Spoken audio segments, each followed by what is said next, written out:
Bikers ये ऐसी riding community है जिसमें सारे भाई हैं।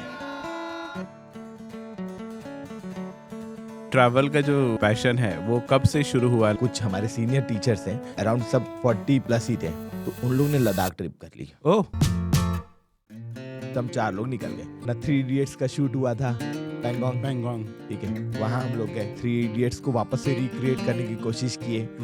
वहाँ पर पूरा स्कूटर चला रहे हैं, वो जितने भी मशीनें वहाँ रखी हुई है। पुलिस वाले ने रोका, बोला कि भाई अब आप ऊपर नहीं जा सकते, आपको ट्रैकिंग कल सुबह चालू करनी पड़ेगी। पर पता नहीं अचानक से एक घोड़ों का झुंड आ गया और वो जाने लग गया। हम घोड़ों के झुंड के साथ साथ में ही चले गए क्योंकि हम वापस नहीं आ पाए। घुस गए, धीरे धीरे सीढ़ियाँ चढ़ना चालू कर दिए। फिर आधी दूर पहुंच के हमको लगा कि यार जब भी पुलिस वाला रोकता है ना, रुक जाना चाहिए था। क्योंकि तो लद्दाख जो था, वहाँ पर एक ऐसा इंसिडेंट हुआ कि जिसके बाद हमने राइडिंग छोड़ दी थी। अरे उस बंदे की एक आँख चले गई उस राइड में। मैंने बोला कि अब मैं बाइकिंग नहीं करूंगा, तो मैंने बाइक बेच दी।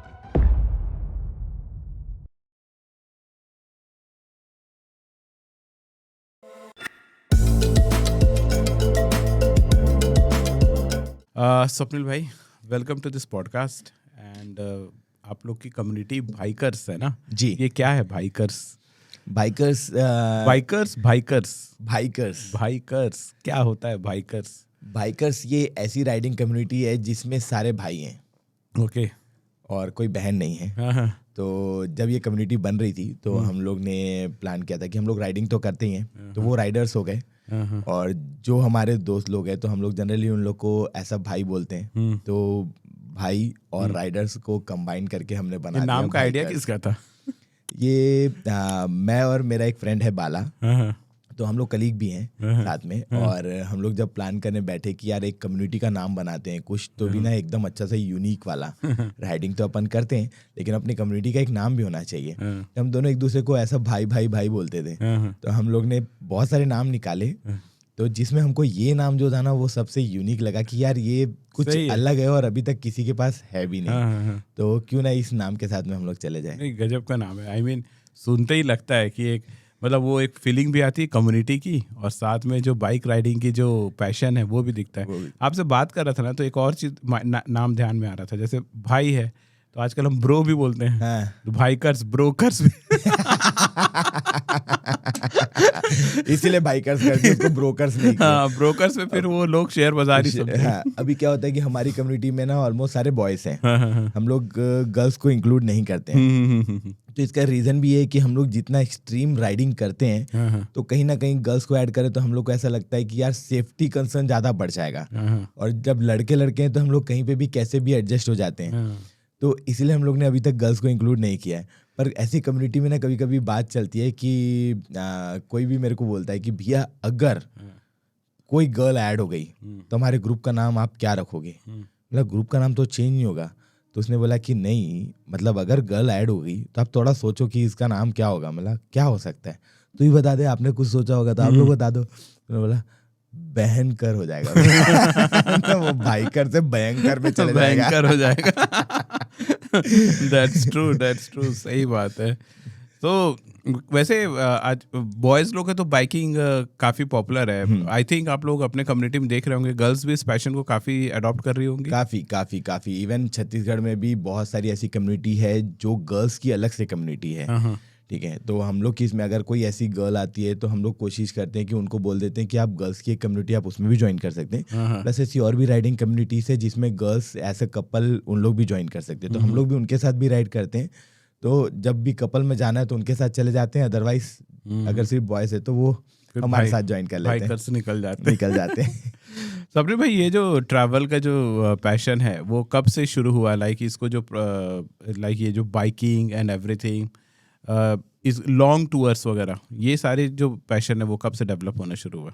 बाइकिंग जो है वो मैंने 2011 से ही चालू कर दी थी। ओके। तो मेरी जो पहली बाइक थी वो थी एवेंजर 220। तो हम लोग सब वो अर्नॉल्ड वगैरह को देखकर हल्का सा, फिर धूम मूवी आई, उससे तो बहुत सारे राइडर्स निकल गए देश में। फिर विवेक ओबराय की एक मूवी देखा था मैं जिसमें दम तो उसमें वो जान में दम, तो उसका जो एटीट्यूड और वो ना मेरे को बहुत अट्रैक्ट किया। मतलब यार ये कुछ तो भी एवेंजर में बहुत अच्छा लग रहा है।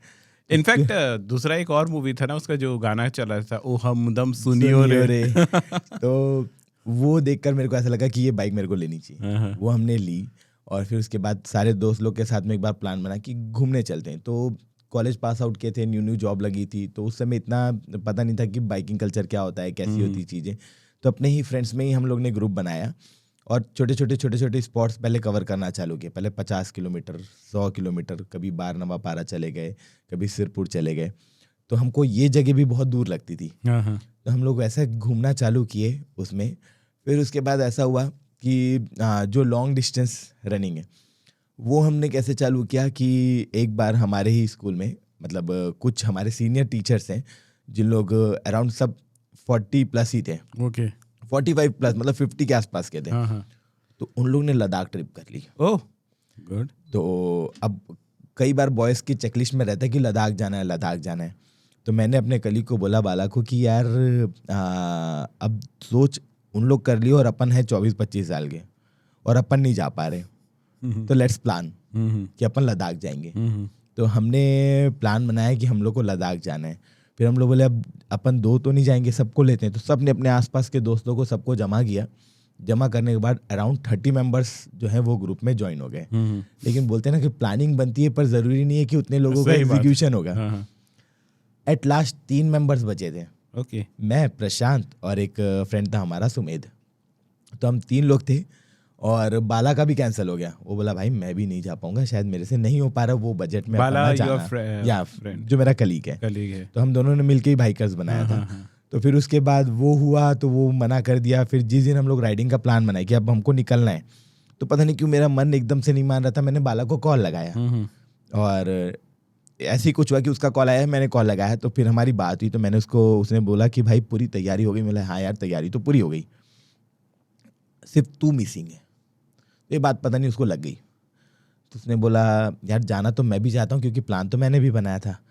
तो मैं बोला फिर कुछ उस समय उतना हम लोग ज़्यादा सक्सेसफुल नहीं थे चीज़ों को लेकर, पैसों को लेकर, बहुत फाइनेंशियली देखना पड़ता था।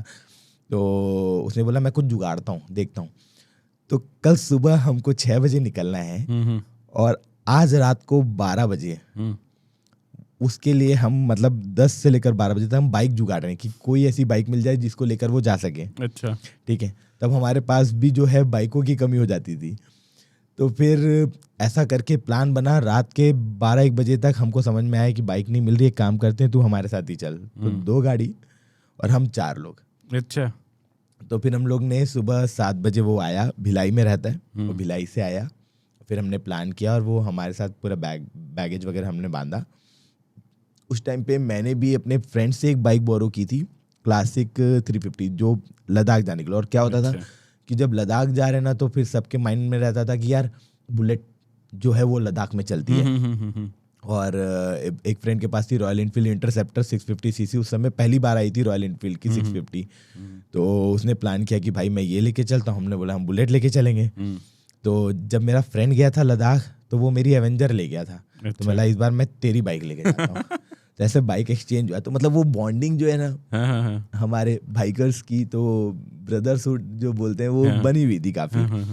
तो वो हुआ, सुबह प्लान किए, वो लेकर हम लोग चले गए लद्दाख। ओके।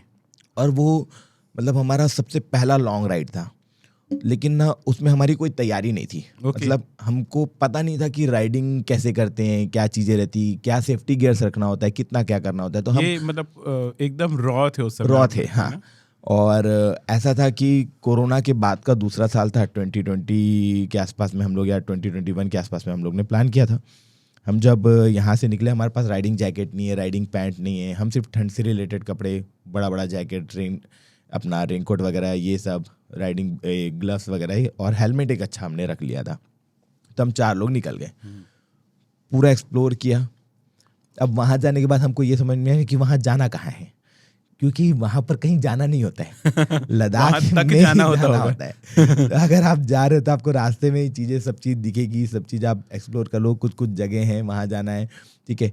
हाईएस्ट पीक था खारदुंगला, वहाँ हम लोग गए, ठीक है। फिर जहाँ अपना 3 इडियट्स का शूट हुआ था, पेंगोंग, ठीक है, वहाँ हम लोग गए। और वहाँ का बहुत अच्छा सिनेरियो है, मतलब बहुत अच्छा इंसिडेंट है। हुआ ये कि वहाँ बहुत ठंड पड़ रही थी और हम लोग को ना वहाँ के पहले ही लोकल लोगों ने बता दिया था कि अगर आप पैंगोंग जा रहे हैं तो आप 2 बजे तक पहुँच जाओ, क्योंकि वहाँ पर जो होटल्स या फिर जो डॉर्मेट्रीज है। आप में से बहुत से लोग पहली बार इस चैनल में आए हैं और अगर आप वीडियो में यहाँ तक पहुँच गए हैं लेकिन चैनल को सब्सक्राइब नहीं किए हैं तो प्लीज सब्सक्राइब कर दीजिए। ये आपके लिए तो फ्री है लेकिन हमें ग्रो करने में बहुत हेल्प करती है। Also you can visit Sagar Shridesh clips for small versions of this long podcast. Now let's get back to the show. इतनी बुक हो जाती है कि आपको फिर वहाँ पर स्टे नहीं मिलेगा। अच्छा। तो हम लोग बोले ठीक है, हम लोग 2 बजे तक का टारगेट रखे और हम लोग फटाफट बाइक भगा रहे हैं कि वहाँ तक हमको पहुँचना है। और हम पैंगोंग जो है वो 2 बजे तक पहुँच भी गए और हमने अपना डॉर्मेट्री देख लिया, ले लिया। और पैंगोंग बहुत कॉस्टली है, मतलब वहाँ पर अगर मतलब उस समय उतना पैसा होता नहीं था तो हमको 2000 भी बहुत लगता था। ये कौन से सीजन में थे? ये 2020 की बात है। नहीं, लाइक मंथ वही अपना मई के आसपास। ओके। मई जून के आसपास। जून था, जून अगस्त, हाँ जून जुलाई के पास में। तो हम लोग जब वहाँ पहुँचे तो बारिश भी हो रही थी, तो हमने डॉर्मेट्री ले ली, सब किया। फिर वहाँ पर गए हम लोग और 3 इडियट्स को वापस से रिक्रिएट करने की कोशिश किए। वहाँ पर पूरा स्कूटर चला रहे हैं, वो जितने भी मशीनें वहाँ रखी हुई है, वो बम वाला जो सीन है वहाँ फोटो खिंचा रहे हैं। बहुत अच्छे से एंजॉय किए। हम आ गए अपने डॉर्मेट्री में, बारिश गिरी चालू हो गई, हम आके सो गए। अचानक से रात के 2 बजे भाला जागा और चिल्लाया, स्वप्निल। क्या हो गया ब्रो? और एक तो नींद ना है क्योंकि बहुत ठंड और बहुत जोर से बारिश आ रही है और वहाँ टीना लगा हुआ है, एकदम धड़ धड़ धड़ धड़ धड़ आवाजें बज रही है। ठीक है, कब क्या हो जाएगा हमको समझ में नहीं आ रहा है, कहीं से कुछ बह मत जाए, कुछ हो मत जाए। ठीक है, वो सारी चीजें हो रही है। उसके बाद अचानक से बोला, भाई स्वप्निल। मिला क्या हो गया? बोलते भाई सारे राइडर जा रहे हैं, चल। मिला कहाँ जा रहे हैं?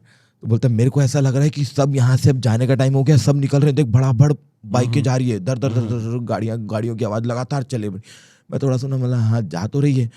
तो बोलता है तो फिर अपन लोग को भी चलना चाहिए, चल। मतलब भाई उन लोग जा रहे हैं, उनके पास स्टे नहीं है इसलिए जा रहे हैं, अपने पास स्टे है। तो सो जा मेरे भाई, अपन कल सुबह देखेंगे अपन को क्या करना है क्या नहीं करना है।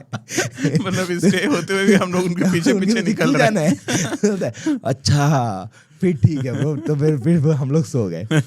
सोने के बाद जब हम सुबह उठे तो वहाँ क्या होता है ना, बहुत डिस्टेंस में पेट्रोल पंप्स होते हैं। ओके। ठीक है, मतलब आपको बहुत इजीली अभी तो मैंने सुना है कि पेट्रोल पंप्स हो गए हैं, लेकिन जब हम लोग गए थे तब पेट्रोल पंप्स नहीं थे। तो हमारी जो 650 थी वो बहुत तेल पीती थी।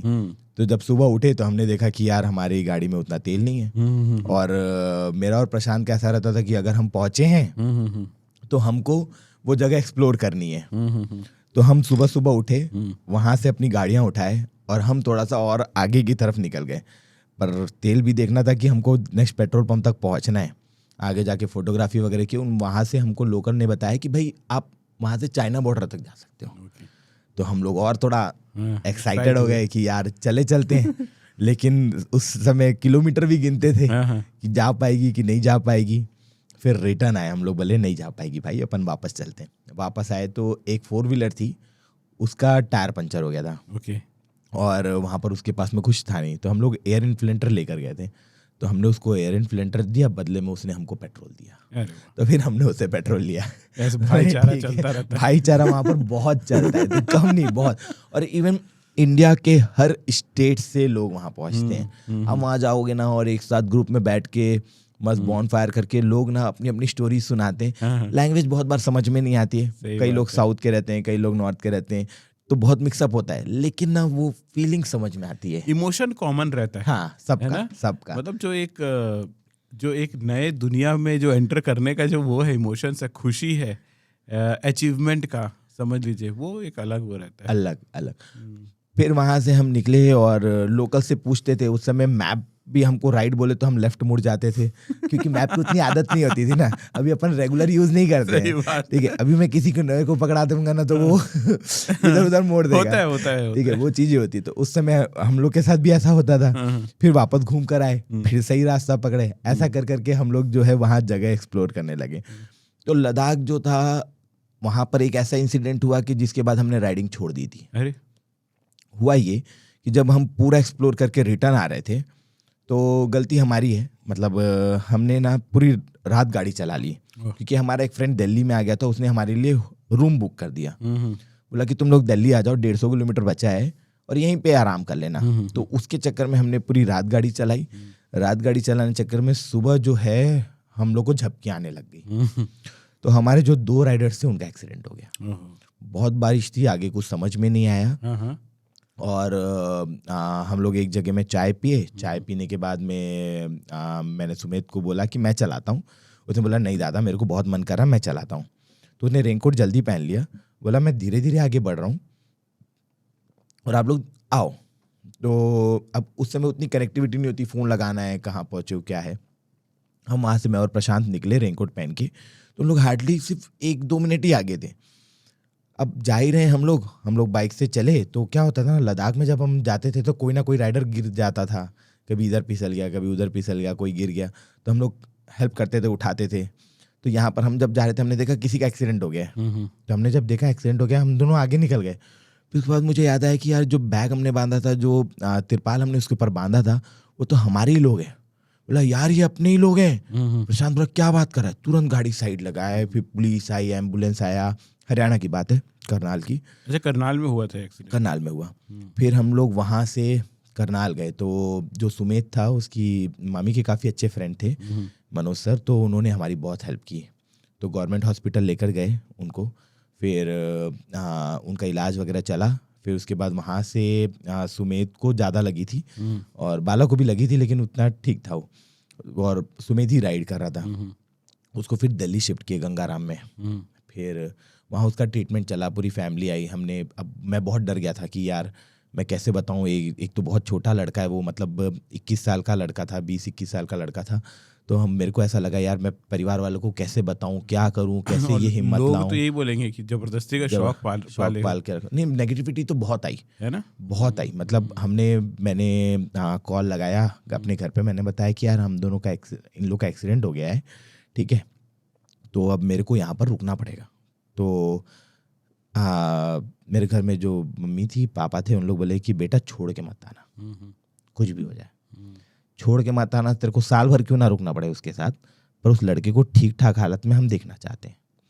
बोला जी मम्मी। हम पहुँचे हॉस्पिटल, उसका इलाज चला। फिर उसकी मम्मी को कॉल लगाया, बाला के घर से उसके रिलेटिव्स आए, उन लोग लेकर गए। हमने स्कूल में कॉल लगा के बता दिया कि हम लोग को थोड़ा लेट हो सकता है, और उस समय ऑनलाइन क्लासेस चल रही थी तो उतना ज़्यादा प्रॉब्लम नहीं था, लेकिन स्कूल ने हमको बहुत सपोर्ट किया। मैं ऑलमोस्ट महीना भर दिल्ली में रहा।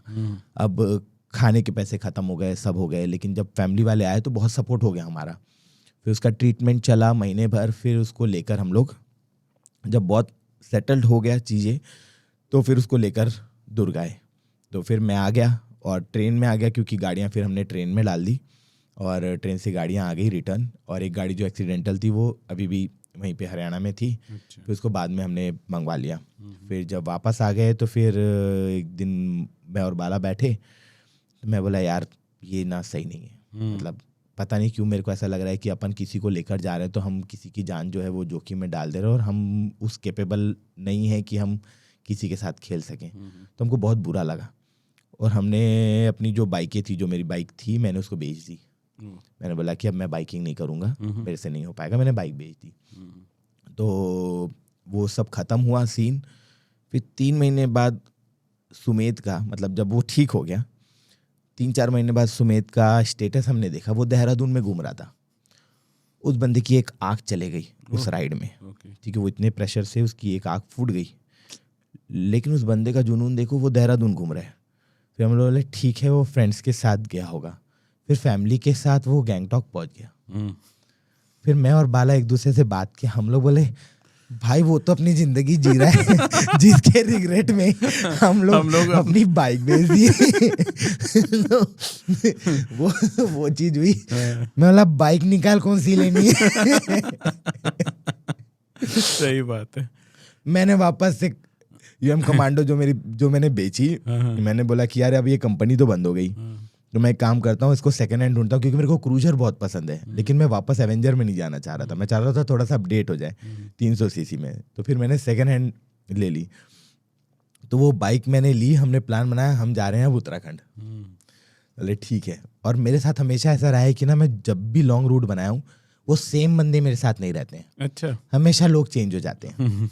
जो जिनके साथ प्लानिंग बनती है वो छूट जाते हैं। अच्छा। और जिन लोग अचानक से जुड़ते हैं उन लोग के साथ में प्लान बन जाता है।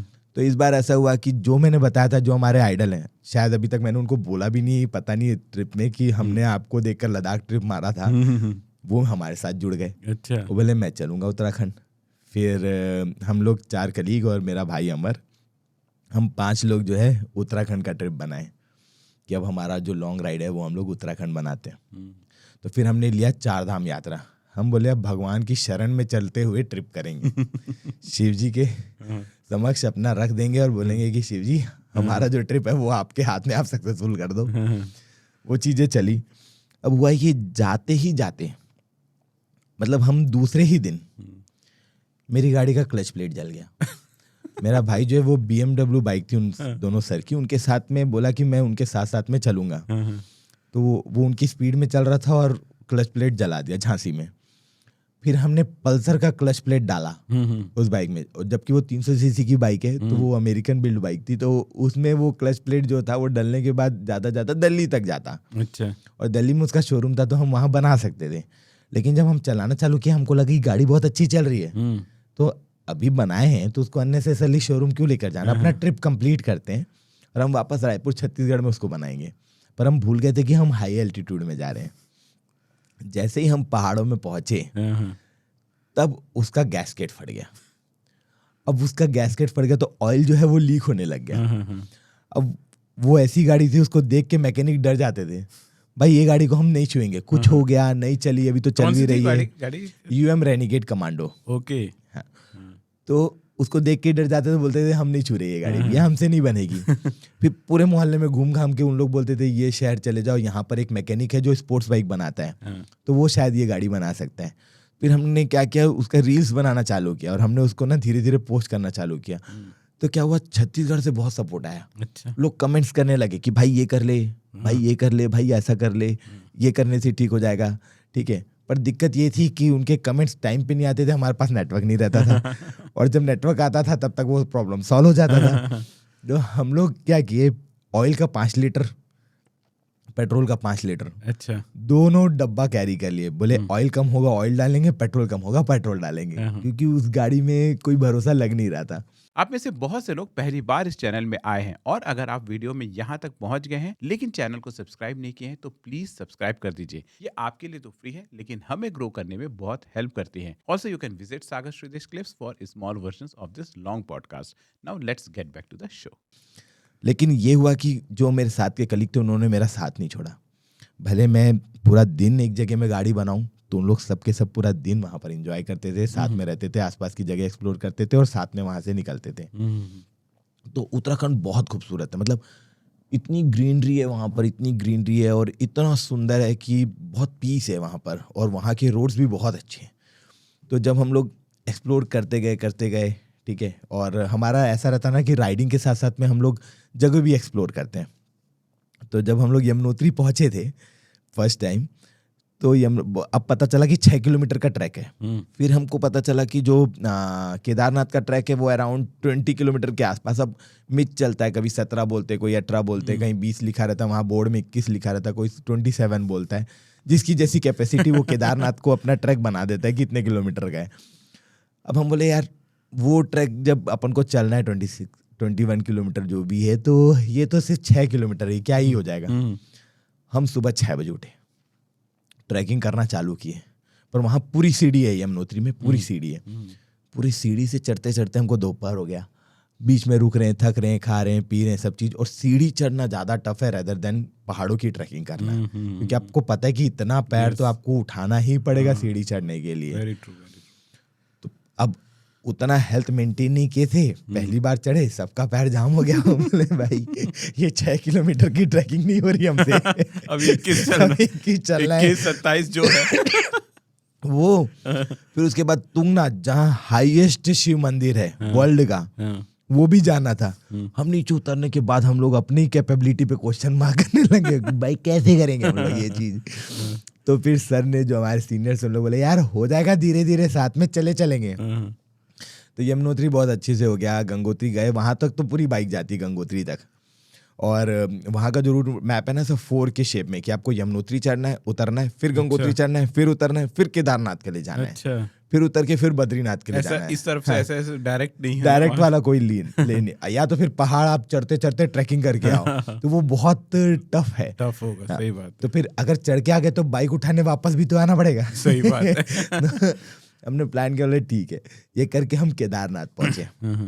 रजिस्ट्रेशन वाला सिस्टम चालू हो गया था, हम रजिस्ट्रेशन वगैरह किए, सारी चीज़ें हुई, वहाँ से गौरीकुंड से गाड़ी पकड़ के पहुंचे तो शाम के 4 बज गया।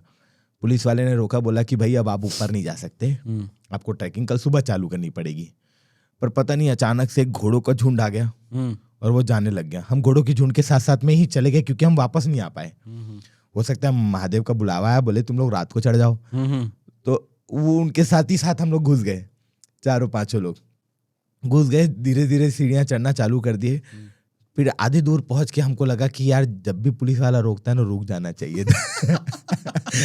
क्योंकि इतनी रात हो गई है, ऊपर से यहाँ का टेम्परेचर चले जा रहा है 4, 5, 2, 3, तो हम लोग बहुत ज्यादा ठंड में। अब वहां पर ना आप एक पानी की बोतल भी ना आपको 20 किलो 30 किलो जैसी लगेगी। सही बात है, कहते हैं जब आप चढ़ रहे हो छोटी छोटी चीज भी भारी लगने लगती है, आपको खुद का वजन भारी लगने लग जाता है। अपन को लगता है यार पतला होना चाहिए था। उस समय पूरी दुनिया में जो जो खाए पिए हैं गंद वो सब याद आ जाता है, पूरी नानी दादी याद आ जाता। फिर ऐसा लगता है मम्मी जबरदस्ती 2 रोटी खिलाती थी, 1 रोटी में तो काम चल जाता। भाई अब जाऊंगा तो पूरा जिम करूंगा अच्छे से। वहाँ तो पूरा जिम हो गया था सर, पूरा लेग वर्कआउट हो गया था हमारा।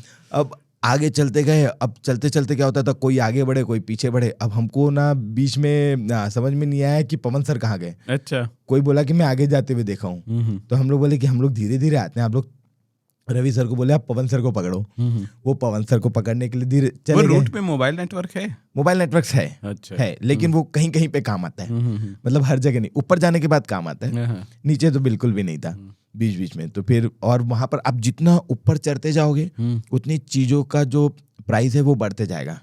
जैसे अगर 5 रुपए का पार्ले-जी आपको नीचे मिल रहा है, तो थोड़ी देर बाद वो 10 का हो जाएगा, फिर वो 20 का हो जाएगा, फिर वो 25 का हो जाएगा, फिर वो 30 का हो जाएगा। मतलब फॉर एग्जांपल वैसी पानी बोतल ऊपर पहुंचते तक में 90 की भी हो जाती है। अब जिसको नीड है वो लेते हैं। और ऑब्वियस सी बात है, देखो वहां पर ना खच्चर में डाल के पूरा सामान ऊपर तक लेकर जाते हैं, तो वो चीजें हमने देखी है, तो हमको लगता है कि नहीं यार ये वर्थ इट है। ऊपर तक चीजें पहुंचाना एफर्ट है। हाँ, काफी एफर्ट है, और अपन खुद भी उठा के नहीं ला पा रहे हैं, तो ठीक है। वहां पर आप एक दिन के लिए जा रहे हो, कई लोग इस चीज को बोलते हैं कि यार इतना महंगा बेच रहे हो, ये कर रहे हो, वो कर रहे हो, लेकिन आप वहाँ के लोकल्स लोग को देखोगे तो उनका वही एम्प्लॉयमेंट और वहीं से ही उनको जो आएगा वो आएगा। तो उनके लिए मेरे को लगता है कि ठीक है। हम जब गए तो फिर मेरा एक फ्रेंड लखन, जो मैंने बताया था, तो लखन जो था उसको क्रैम्प्स आ गए पैर में। वो बोला मैं 1 कदम भी नहीं चल पाऊंगा। तो मैंने बोला भाई कैसे करेंगे? वो बोलता तुम लोग जाओ, 3 किलोमीटर कुछ बचा, तो बोला तुम लोग जाओ मैं आ जाऊंगा। तो बाइकिंग कल्चर में हमारे ऐसा होता है ना, हम किसी को पीछे नहीं छोड़ते, जो चलेगा साथ में चलेगा, चाहे कुछ भी हो जाए, आपको साथ में ही चलना है, भले धीरे चलें जो भी चलें, लेकिन साथ में ही जाएंगे। तो मैंने इन लोग को बोला कि तुम लोग चलो, मैं इसको लेकर आता हूँ।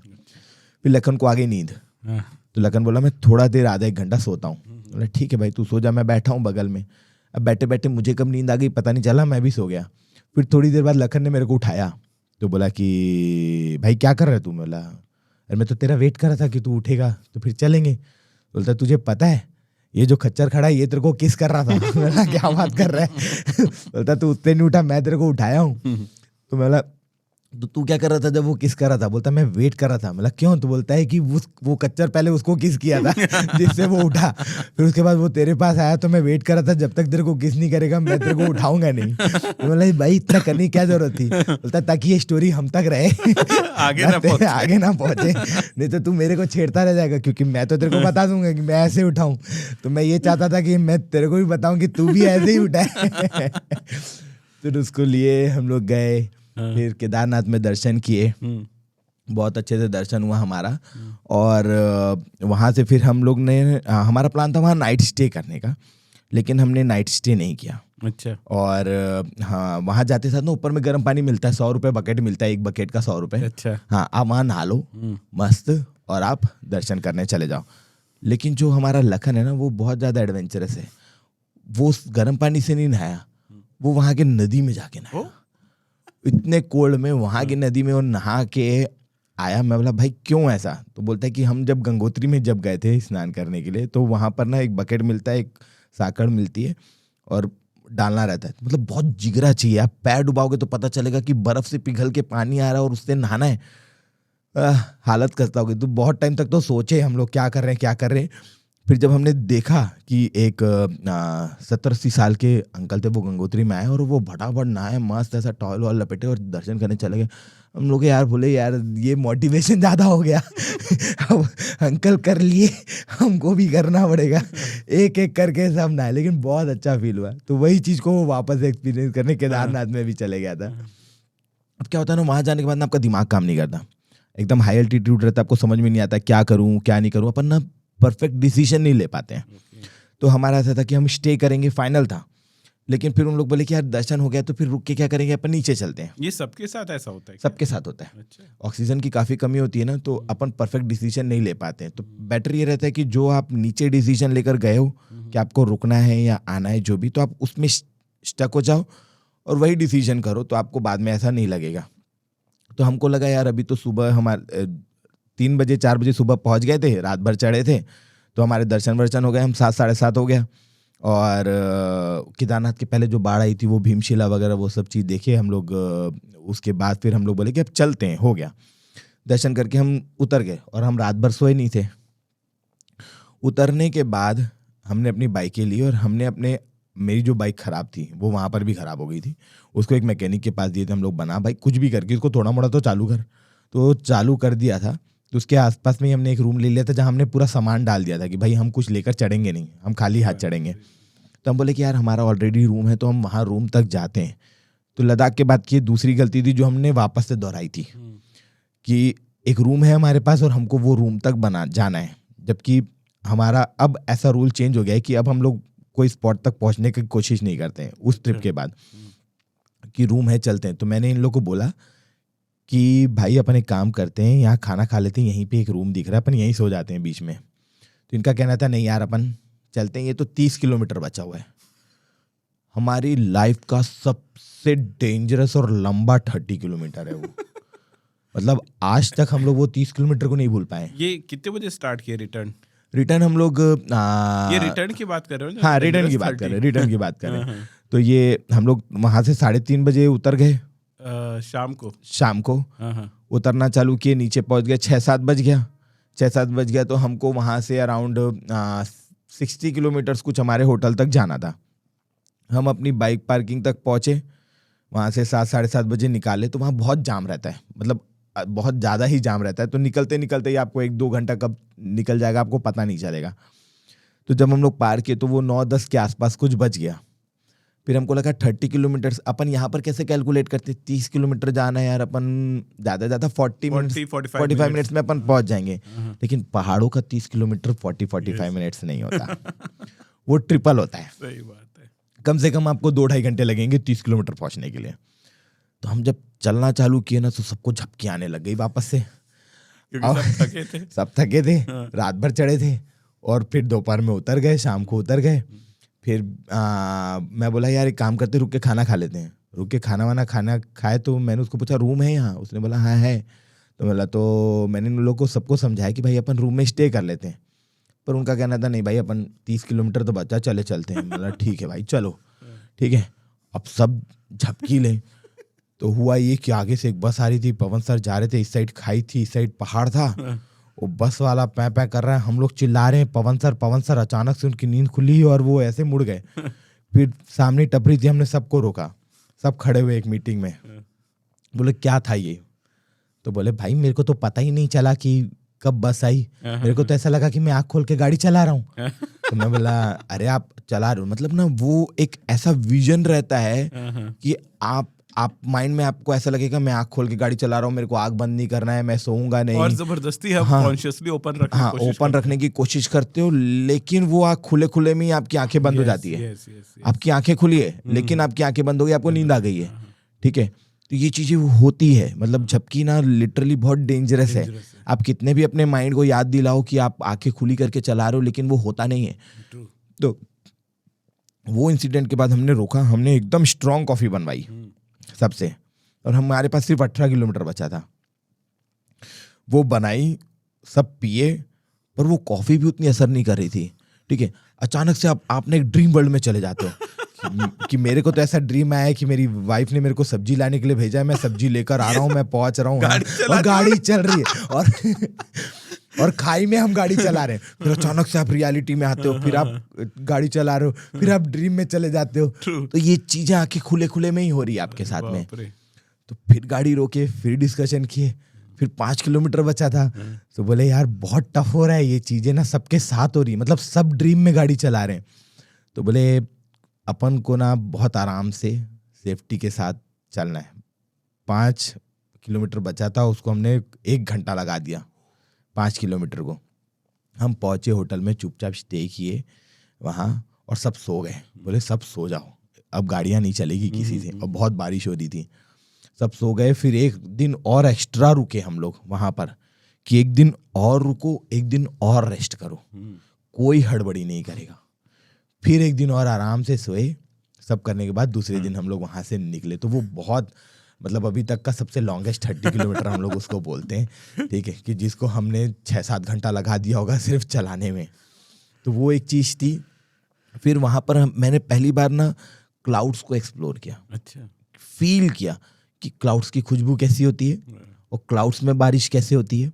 तो वो सारी चीजें हम, क्लाउड्स की खुशबू, हाँ, क्लाउड्स की एक खुशबू आती है। मतलब एक तो वो जंगल है, जंगल से बहुत धुंध आती है, लेकिन जब हम चला रहे हैं ना तो बहुत ज्यादा, मतलब बादल समझ में आता है कि वो बादल है, फॉग नहीं है, बादल है। हम बादलों में गाड़ी चला रहे हैं। तो पहली बार हम बादलों में गाड़ी चला रहे थे, और उसी समय एक इंसिडेंट हुआ कि हमारी एक बाइक का हेडलाइट फूट गया। कहीं से ट्रक से पत्थर उछल कर आया और वो लाइट में पड़ा, और वो लाइट फूट गई। तो हम 2 गाड़ियों को पैरेलल चला रहे हैं, एक इसको लाइट दे रहा है, अच्छा, और दूसरी जो मेरी गाड़ी, जो हर 4 मोड़ के बाद में रुक जाती है, फिर उसमें हम थोड़ा सा ऑयल डालते हैं, क्योंकि ऑयल जो है बह बह के धुआं बना रहा है। तो वो वाली चीजें हुई। फिर हम ऐसी जगह में स्टे किए, मतलब जो एकदम अननोन प्लेस है, मतलब आज तक मेरे को उस जगह का नाम भी नहीं पता, और मैंने उसको ढूंढा भी नहीं कि हम कौन सी जगह में रुके थे। बहुत ठंड थी। हम एक बड़ा सा हॉल था, वहाँ पर बेड दे देते हैं, कंबल दे देते हैं, आप सो जाओ, ठीक है, और खाना आपका उसके साथ में इंक्लूड रहता है। तो रात को 10 बजे के आसपास उन्होंने हमारे लिए खाना बनाया। आज तक इतनी टेस्टी दाल नहीं खाई होगी मैंने। उन्होंने सिर्फ दाल चावल ही खिलाया, बोले दाल चावल ही खिलाऊंगा आप लोग को। और उसके बाद हम, अब अपना कैसा है, मतलब आदत रहती है ना कि अपन किसी होटल में या कहीं होम स्टे में रुके और ठंड है, तो हम लोग क्या बोलते हैं, भैया खाना अंदर भेज दो। एकदम स्ट्रिक्ट, आपको खाना बाहर आके ही खाना पड़ेगा। अब भूख लग रही है, हम बोले भैया इतनी ठंड है, बोलते भाई आपको आपका कंफर्ट जोन छोड़ना पड़ेगा, आप कुछ भी। हम बोले हम तेरे को डबल पैसा देते हैं, हम तेरे को चौबल पैसा देते, तो खाना यहाँ दे दे। वो बोला भैया आप 10 गुना दो, 20 गुना दो, हम अपना रूल चेंज नहीं करते। उनका जो घर था वो बाहर बुलाए, ठंडी हवा में कंबल अम्बल ओढ़ के हम खाना खा रहे। लेकिन आग जला रहे होंगे थे? नहीं, कुछ नहीं, बस अपना चूल्हा जला दिए थे और बोले कि भाई अब तुम लोग खाना खा लो। वो इतना टेस्टी लग रहा था वो खाना ना, कि हम लोग बता नहीं सकते। फिर वो खाए और चुपचाप सब कंबल के अंदर घुस गए और जाके चुपचाप सो गए। तो उत्तराखंड बहुत प्यारा। फिर वैसे ही हम वहाँ से फिर तुंगनाथ के लिए गए। तुंगनाथ को मिनी सिंगापुर बोलते हैं। तुंगनाथ भी उत्तराखंड में? हाँ, उत्तराखंड में ही है। तो एक्चुअली 5 केदार है, तो ये ना दूसरे नंबर का केदार है। तो जनरली लोगों को ना केदार के नाम से सिर्फ केदारनाथ पता है, 5 केदार के नहीं पता है। तो जो तुंगनाथ है वो हाईएस्ट शिव टेम्पल है वर्ल्ड का, ठीक है।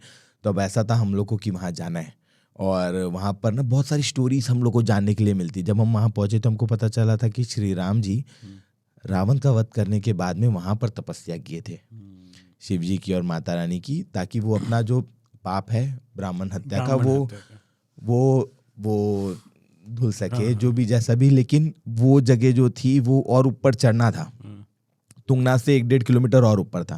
तो हम जब चढ़ना चालू किए, वो बहुत सुंदर था। मतलब मैं बता नहीं पा रहा हूँ कि वो इतना सुंदर था। जितने लोग तुंगनाथ गए उन लोग को पता है कि तुंगनाथ क्या चीज़ है।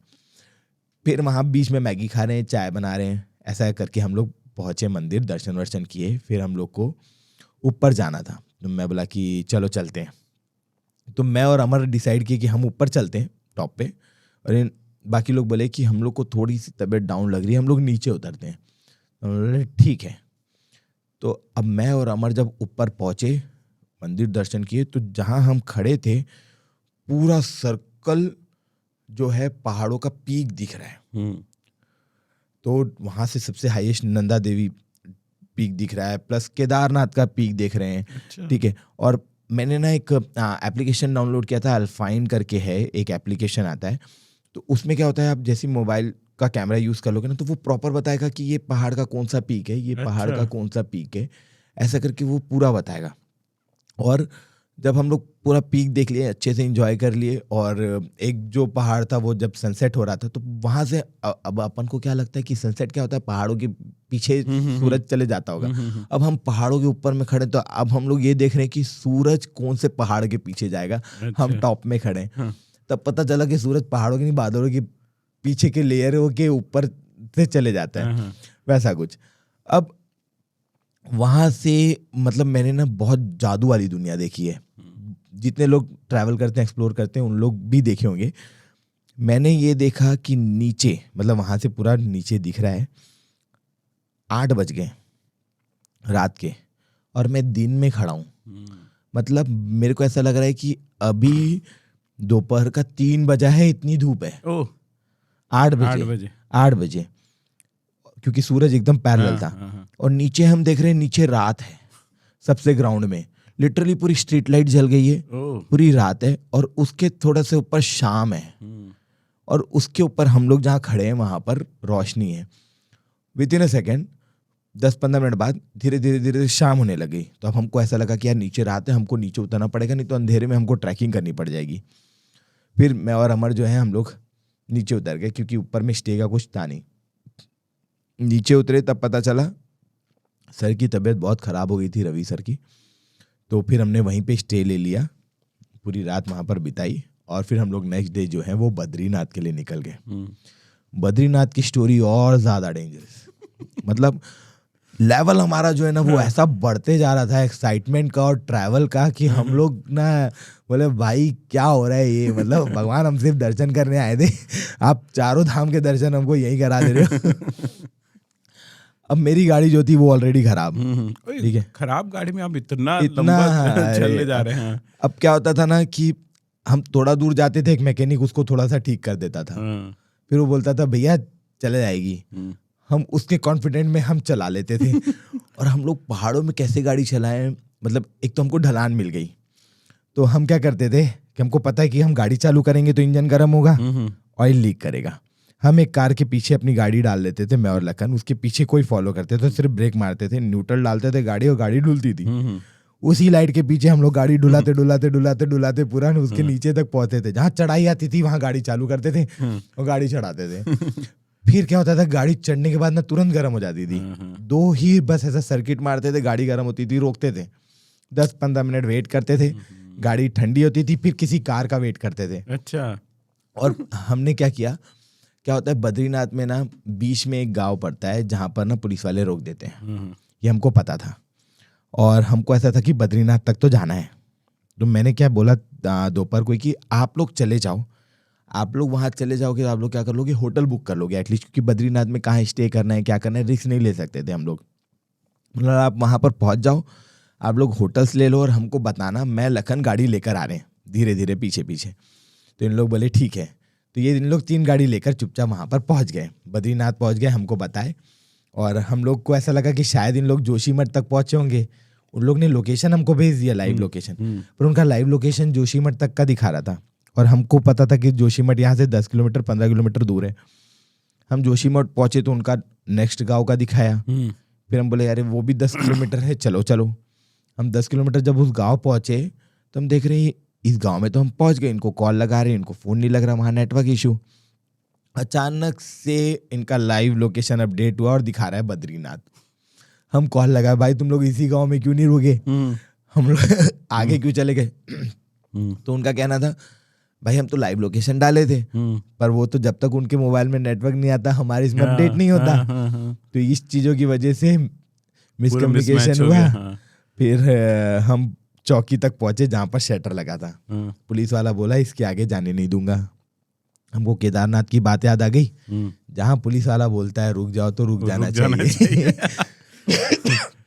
लेकिन हम लोग उनको कॉल लगाया तो उन लोगों ने रिसिप्ट भेज दी। पुलिस वाले ने बोला अगर किसी का होटल बुक है तो वो जा सकता है। फिर हमको लगा भगवान का बुलावा आ गया। हमारे हाथ में रिसिप्ट थी, हमने उनको दिखाया, उन्होंने हमको जाने दिया। पर सिर्फ मैं और लखन ही उस रोड में जा रहे हैं, ना कोई कार जा रही है, ना कोई बाइक जा रही है, और हमको पता नहीं था कि वहाँ कितना जंगल है, क्या है, कैसा है। फिर हमको पता चला भाई यहाँ तो पत्थर ही गिर रहे हैं, कहीं पे भी आगे पत्थर गिर जा रहा है, कभी कुछ पत्थर गिर जा रहा है, लैंडस्लाइड कहीं पे भी हो जा रही है। हम ले दे के ऊपर पहुंचे। हम 2 बजे बद्रीनाथ पहुंचे रात के, और हम भूखे, मैगी भी ले गए थे हमारे राइडर्स, और हमारे पास सिर्फ चाय था, चाय बना बना के पहुंचे। और उस बीच में ना कहीं खाने वाने का कुछ नहीं है। हम लोग बोले यार रात को 2 बजे हमको कौन खिलाएगा, मतलब एक्सपेक्टेड ही नहीं कर सकते ना कि अपन बद्रीनाथ में यहाँ कुछ मिल सकता है। आप बिलीव नहीं करोगे, रात के 2 बजे भी हमारे लिए सिर्फ एक ढाबा खुला था। हम वहाँ लगाए, हमने उसको पूछा भैया खाना है, बोला हाँ भैया है, और हम 2 लोग बैठ के खाना खाए। उसने बोला भैया हम लोग बस बढ़ा ही दिए थे, सब कुछ बंद हो गया था, हम अपने लिए खाना बना के रखे थे, लेकिन आप लोग जब आए तो हमने अपना खाना आपको दे दिया, अब हम अपने लिए अलग से बना रहे हैं। तो बोला भैया इतना नहीं करना था, आप लोग खा लेते यार, क्या था। तो बोला नहीं भैया हमारे ढाबे में ना हम किसी को भूखा नहीं भेजते, और हमको पता है कि इसके अलावा आपको कहीं खाना मिलेगा नहीं। तो वो 2 लोग जो थे, छोटी सी टपरी थी, कोई एकदम बड़ा कोई होटल वोटल नहीं था, लेकिन हमको ऐसा लगा कि यार भगवान को पता है कि हमारे 2 बच्चे आ रहे हैं, इनको खाना खिलाना है, तो उसके लिए वो हमारे लिए वो खाना था। फिर अब अपन जो है वो चले गए होटल में, स्टे वगैरह किए।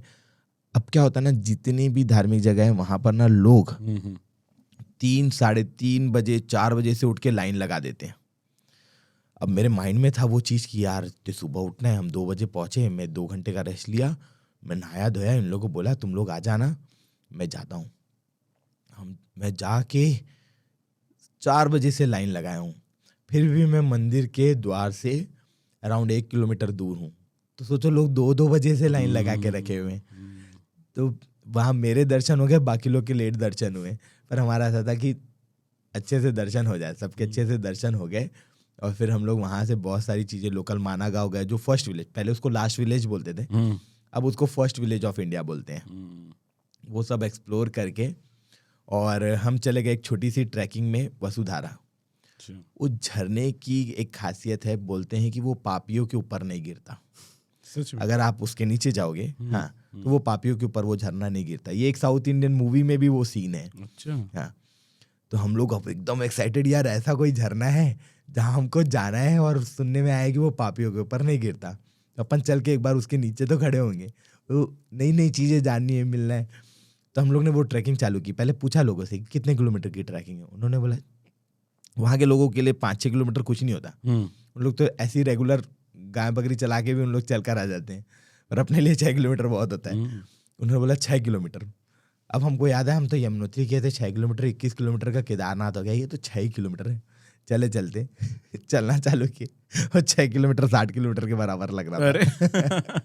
अब वहाँ पहुँचे तो हमको ऐसा लगा कि झरना डायरेक्ट मिल जाएगा, लेकिन उस झरने के सामने में सिर्फ बर्फ का सा पहाड़ था। अच्छा, जो झरने तक जा रहा था, झरने का पानी पहाड़ के पीछे गिर रहा है और कहीं जाने का रास्ता ही नहीं है। तब हमको समझ में आया कि हमसे बड़ा पापी कोई नहीं है। जो पुण्य के लोग हैं वो झरने तक तो पहुंचते हैं, हमारे सामने तो बर्फ का इतना बड़ा पहाड़ आ गया, हम तो झरने का पानी भी नहीं छू पा रहे। लेकिन सब अपना अपना मिथ। लेकिन बहुत अच्छे से हमने हमारा 4 धाम यात्रा एक्सप्लोर किया और हम रिटर्न आए। और जो हमारी गाड़ी थी, जब हम चलाना चालू करते थे तो फिर हम लोग क्या किए, डिवाइड हो गए। अब क्या हुआ कि सबको जाना था, स्कूल चालू होने वाला था, तो हमने डिसाइड किया कि हम अपनी गाड़ी बनाने दिल्ली चलते हैं। बाकी लोग ने डिसाइड किया कि वो नैनीताल से होते हुए रायपुर आ जाएंगे, बीच में कहीं ज्वाइन कर लेंगे अगर हमने अपनी गाड़ी बना ली। हम जैसे ही वहाँ से निकले, हम जिस चौक में रुकते थे, जिस सिग्नल में रुकते थे, ऑयल लीक की वजह से पूरा धुआं धुआं हो जाता था। सब एकदम घूरते थे और सब अपनी गाड़ियां साइड कर लेते थे। ऐसा लगता था उनको अभी आग लग जाएगी, अभी आग लग जाएगी। गाड़ी कांच खोल के, भैया आपकी गाड़ी से धुआं निकल रहा है। और हम दोनों भाई मस्त गॉगल लगा के बैठ रहते थे चुपचाप, कोई किसी को कुछ नहीं बोलेगा, चुपचाप सामने देखते रहो। वैसा कर करके हम ऋषिकेश पहुंचे। ऋषिकेश पहुंचने के बाद में, ऋषिकेश में गोवा बीच है। ऋषिकेश में गोवा गोवा बीच है। तो वहाँ पर एक बीच है जिसको बोलते हैं मिनी गोवा, जहाँ पर फॉरेनर्स नहाते हैं। तो अमर कैसा था, भाई इतने दूर आए हैं, मेरे को एक बार वो गोवा बीच देखना है। मतलब देख भाई हमारी गाड़ी सिर्फ दिल्ली तक जाने लायक है। तो बोलता है ये तो बस 2 किलोमीटर है, अपन को जाना है, मैं देखूंगा और अपन चलेंगे।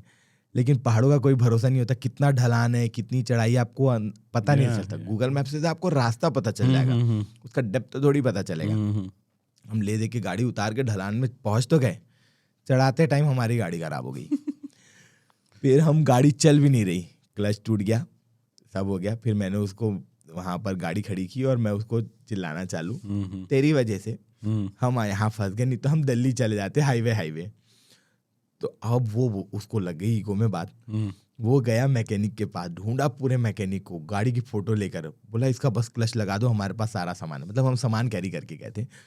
मैकेनिक आया, धक्का मारे, वो अपने घर ले गया। उसने हमको देखा जिस हालात में, वो अपने घर ले गया, घर में उसने हमारी गाड़ी बनाई और फिर उसको धक्का मार के चालू किया। बोला कि भैया अब आप इसको बंद मत करना, चालू ही ले जाओ। हम उसको चालू ही लेकर जा रहे थे कि बीच में बहुत बड़ा जाम लगा। अब ना मेरे को साइड में लीची दिख रही थी। बोला यार अमर लीची खाते हैं। बोला आप क्लच से हाथ मत हटाना, गाड़ी चालू रखना। बोला ठीक है। उसने लीची लेके मेरे वॉलेट को खींचा तो मेरे वॉलेट में एक चैन था, वो चैन ही टूट गया। हम लोग इतना हंस रहे, हम लोग बोले यार क्या पनौती चल रहा है हमारे साथ में, गाड़ी खराब, कभी कुछ, अब पर्स तोड़ दिया तू। उसने पैसे दिए, फिर तुरंत गाड़ी बंद हो गई। हम बोले अब गाड़ी बंद हो गई, हम बोले अब लीची खाएंगे। हम चिल आउट हो गए एकदम। हम लीची खाए। लीची खाने के बाद गाड़ी को थोड़ा सा एक छोटा सा टाउन था, मतलब कॉलोनी जैसा था, उसके रास्ते में मोड़ दिए। मारे पड़े हैं धक्का, कभी मैं धक्का मारूं अमर चलाए, कभी अमर धक्का मारे मैं चलाऊं। हम दोनों ऐसे ही ऑल्टरनेट करते करते 1.5 घंटे बाद गाड़ी चालू हुई। अब गाड़ी चालू हुई, फिर उसको लेकर हम लोग ले दे के दिल्ली पहुंचे, गाड़ी बनाए और हम लोग रायपुर आ गए। जब छत्तीसगढ़ में हम एंटर किए तो हम लोग को एक बेल का पेड़ दिखा। हम लोग 1 घंटा बेल तोड़े, चुपचाप खाएं। अब घर पहुंचने की कोई जल्दी नहीं है हम लोग एकदम आराम से अब घर जाएंगे। तो ये हमारा उत्तराखंड का ट्रिप था जो कि बहुत शानदार था। फिर हम लोग ऐसा प्लान करते हैं कि अब हम लोग को नई नई जगह और एक्सप्लोर करना है। फिर हमने नेक्स्ट प्लान किया हमारा नॉर्थ ईस्ट राइड। और उसके पहले हमने प्लान किया था कि अब इंडिया घूम लिए, हम अपना छत्तीसगढ़ घूम लिए, हमारा इंडिया का भी हमने कुछ जगह घूम लिया, लद्दाख हो गया, हमारा उत्तराखंड हो गया, तो क्यों ना एक इंटरनेशनल राइड किया जाए। तो क्या होता है, लोगों का मिथ है कि अगर आप इंडिया से बाहर जा रहे हो तो आपको फ्लाइट से ही जाना पड़ेगा, ट्रेन तो जाती नहीं है, ठीक है, बस का भी लोगों को पता नहीं है, ठीक है, आप बाई अपनी गाड़ी से जा सकते हो, ये तो किसी को पता ही नहीं था। तो हम लोग बोले हम अपनी बाइक लेकर नेपाल जाएंगे। मैंने पूरा डिटेल निकाला, हमने प्लान आउट किया और हम पहुंच गए नेपाल सीधा। तो हमारा ऐसा है कि हम धार्मिक जगहों को थोड़ा सा अच्छे से एक्सप्लोर करते हैं। तो हम सीधा पशुपतिनाथ महादेव की चरण में वापस से, महादेव हमारा जो ट्रिप है वो आप अच्छे से एक्सप्लोर करवाना। जैसा कि मैं आपको नेपाल का बता रहा था कि हम लोग ने ना इसको एक स्टोरी लाइन जैसा क्रिएट किया था। अच्छा। कि हम रामायण को और गौतम बुद्ध की लाइफ को, उनकी जितनी भी जगह हैं उनको हम एक्सप्लोर करेंगे। तो नेपाल का ट्रिप जब हमने चालू किया रायपुर से, हम डायरेक्ट चले गए गया जी, जहाँ पर गौतम बुद्ध को उनकी सिद्धियाँ प्राप्त हुई थी। गया में हम लोग ने एक्सप्लोर किया सारी चीज़ें। उसके बाद हम चले गए जानकी टेम्पल। जानकी टेम्पल जो है वो वहाँ पर सीता मैया का जन्म हुआ था और जनक जी जो हैं वो वहीं के, तो उनका पूरा भव्य महल वगैरह है। और हमको वहाँ पर देखने के लिए मिला राम और सीता की शादी जहाँ पर हुई थी, ठीक है, तो वो हमको देखने के लिए मिला। मतलब आप एक्सप्लोर करने जाते हो ना तो आपको पता नहीं चलता है कि ऐसी ऐसी चीज़ें भी आप देख सकते हो। और फिर उसके बाद सबसे बड़ा जो टास्क हमारे साथ में था वो था मनी एक्सचेंज का। तो जो बॉर्डर के आसपास है वहाँ तो आपका इंडियन रुपीज़ भी चल जाता है, आपका 100 का नोट चल जाता है ईजिली। तो हमने कैश रखा था। और दूसरा ये कि हमने बॉर्डर में ही बहुत सारे मनी जो है वो एक्सचेंज कर लिया था। अब अपने इंडिया का 1 रुपये वहाँ का 1 रुपये 60 पैसा, तो जब हमने उसको 10,000 रुपये दिए, वो हमको 16,000 रुपये दिया, तो वो उनका नोट हमको ऐसा चला, हम बोले अरे यहाँ आके तो हम एकदम रिच हो गए। ठीक है, वो वैसे एकदम रिचनेस वाली फील आ रही थी। तो वो 20,000 का पता नहीं कहाँ कहाँ पहुँच गया। तो सबने अपना अपना पैसा कन्वर्ट करवाया और कैश सबने कैरी कर लिया। लेकर हम पहुँच गए काठमांडू। हमने पूरा दर्शन करते तक, सब कुछ करते तक हमारे पूरे पैसे खत्म। 16,000 सब खत्म। अब हमने मतलब जब मैंने स्टडी की थी तो मुझे यूट्यूब चैनल के कुछ इससे पता चला था कि अपने इंडिया के स्टेट बैंक के साथ में नेपाल का कोलैबोरेशन है, और आपके SBI के वहाँ के ATM में आपका इंडिया का कोई भी क्रेडिट कार्ड, डेबिट कार्ड सब चलता है। अब हमको लगा हमारे पास तो कार्ड है, हम डालेंगे और हम पैसे निकाल लेंगे। 40 ATMs गए थे हम लोग। अच्छा, 40 प्लस, और फिर स्प्लिट भी हो गए हम लोग कि तू यहाँ से चालू करो, आप वहाँ से चालू करो, आप वहाँ से चालू करो। सब गए अपने अपने ATM में पैसे निकालने, मास्टर कार्ड, रुपए card, debit card, credit card सब ट्राई कर लिए। कहीं किसी से 1 रुपए नहीं निकला। सब थक मार के हाके बैठ गए। अब जो बंदे जो मन लग रहा है वो खा रहे हैं, जो मन लग रहा है वो पी रहे हैं। हम एक ठेले के सामने पे सबके सब हाथ फोल्ड करके खड़े हैं, भाई भूख लग रही है। सामने नाश्ता है, हम भजिया नहीं ले पा रहे। हमारा ये सिनेरियो है, पेट्रोल फुल है गाड़ी में, लेकिन हम भजिया नहीं ले पा रहे। पेट्रोल पंप वाले भी पैसा जो है वो नहीं दे रहे। पेट्रोल डला लो आप, उतना हो जाएगा। तो वो चीजें हुई। फिर पवन सर ना एक्चुअली वेजिटेरियन है, तो वो एक रेस्टोरेंट में गए, वहाँ खाना खाए। वहाँ के ऑनर से उन्होंने बात की, बोले कि भैया हम लोग का ना पैसे खत्म हो गए, आप हमको नेपाली करेंसी आप दे पाओगे क्या? तो उन्होंने बोला ठीक है, कितना चाहिए? हमने बोला आप जितना दे सको। उन्होंने हमारी हेल्प की, 60,000 रुपए हमने उनको दिया, उसका उन्होंने वापस से हमको पूरा नेपाली करेंसी दिया। और वो बंदे राजस्थान के हैं। अरे वाह। तो इंडियन लोग वहाँ जाके जो जॉब करें, उन्होंने हमारी बहुत हेल्प आउट की। तो वहाँ हमारे पास पैसे आए और हम एक दिन में वापस से अमीर हो गए। फिर हमको लगा यार अब पैसा उड़ाने का टाइम आ गया है। सही बात है। अब वो करते करते हम पहुंच गए पोखरा। तो पोखरा फेमस है पोखरा लेक के लिए और प्लस बुद्ध स्तूपा के लिए, और वहाँ थोड़ा सा नाइट लाइफ के लिए। ठीक है, तो हमने सब एक्सप्लोर किया सारी चीज़ें। हमारे 2 राइडर्स वो रायपुर से आ रहे थे नेपाल। एक्चुअली हमारी रील्स देख के ना कई सारे राइडर्स एक्साइटेड हो गए। तो एक बंदा है जय केशु, सोलो राइडर छत्तीसगढ़, तो उसको ऐसा लगा भाई मैं पहुंचूंगा। उसका एक एग्जाम था। वो सोलो है? हाँ, वो एक्चुअली सोलो राइड एक्सप्लोर करता है, तो ऑलमोस्ट हर जगह सोलो जाता है। तो उसने बोला भाई मेरे को ना तुम्हारी रील्स बहुत पसंद आ रही, मैं पहुंच रहा हूँ। तो वो आ रहा था, तो एक तुषार नाम का दोस्त है हमारा, उसने बोला भाई मैं भी आ रहा हूँ। तो वो दोनों पहुंच गए सीधा पोखरा। हम डायरेक्ट पोखरा आ रहे, तो हमने उनको बोल दिया था भाई तू ये हमने ऑनलाइन भेज दिया तुमको पैसा, तुम बॉर्डर से हमारे लिए और कैश ले आना, कहीं हमको और कम कहीं ना पड़ जाए, क्योंकि अब हम लोग को मुक्तिनाथ जाना था, लोअर मस्तांग। तो जहाँ मतलब मस्तांग जो है ना वो नेपाल का लद्दाख है। अच्छा। और नेपाल इतना अच्छा है ना कि वहाँ हमको लैंग्वेज से रिलेटेड कोई प्रॉब्लम नहीं हुई। सब हिंदी में बात करते हैं, मतलब आपको बिल्कुल ऐसा नहीं लगेगा कि आप एक अलग कंट्री में आए हो, बिल्कुल वैसा फील नहीं कराते। प्लस इंडियंस की ना बहुत रेस्पेक्ट है वहाँ पर, बहुत अच्छी रेस्पेक्ट है, और उन लोग बहुत अच्छा फील कराते हैं, बहुत अच्छा हॉस्पिटैलिटी है उनका। ठीक है, हमको बिल्कुल ऐसा नहीं लग रहा था कि हम लोग किसी अलग कंट्री में हैं। बस वहाँ से पोखरा एक्सप्लोर करते हुए हम लोग मुक्तिनाथ पहुँच गए। मुक्तिनाथ का एक्सपीरियंस, वहाँ पहुँचने के बाद हम लोग को ऐसा लगा कि चाय पी जाए, कुछ खाया जाए, कुछ किया जाए। तो वहाँ पर ना ऐसा हुआ कि खाना बहुत महंगा था। अब हाई एल्टीट्यूड वही वाली बात हो गई कि जितना हाई एल्टीट्यूड सामान बहुत मुश्किल से पहुँचता है उनके पास तक। ठीक है, हमने होटल तो ले लिया, फिर उनका खाने का जो बजट था वो, और हमारा लास्ट में कहीं गड़बड़ा मत जाए करके हमने वहाँ उनका खाना ऑर्डर नहीं किया, हम स्टे कर लिए। हम बोले रात को मैगी बनाते हैं।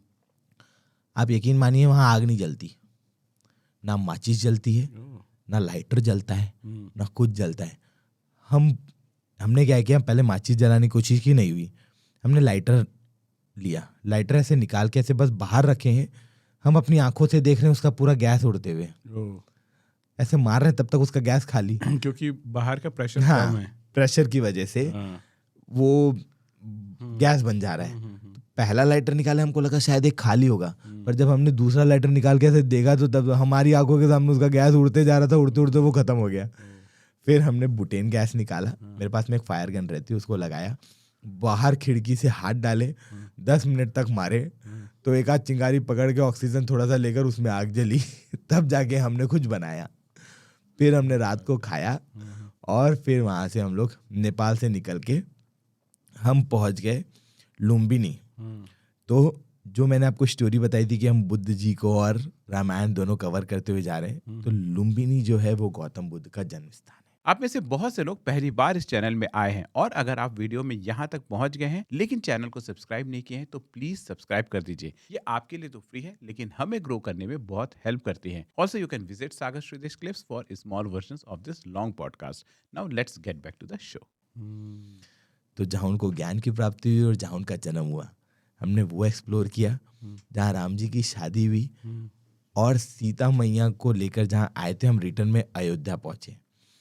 लेकिन उससे भी बहुत अच्छी जगह जो हमको मिली थी वो हमको मुक्तिनाथ जाते टाइम पे मिली। अच्छा। सीलाग्राम जो पत्थर है जहाँ अयोध्या का मंदिर बना हुआ है, जिसमें मूर्ति बनी हुई है, वो पत्थर नेपाल से आया है। अच्छा। और वो ट्रक में जहाँ वो पत्थर लोड हुआ, वहाँ हमने कैंपिंग की थी रात को। तो वहाँ हमने बात की थी मंदिर पे, ठीक है।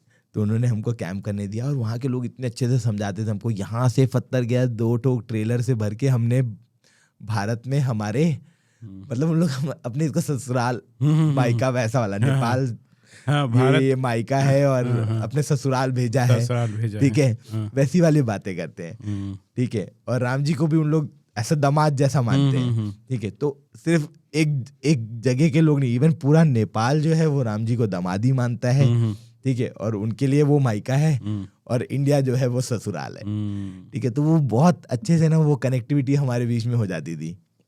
फिर हम अयोध्या में आए जहाँ पर फिर हमने रामलला के दर्शन किए। तो हम अब सोचो, हम जब अयोध्या पहुंचेंगे हमको कैसा लगा होगा, यार ये पत्थर कहाँ से आया है।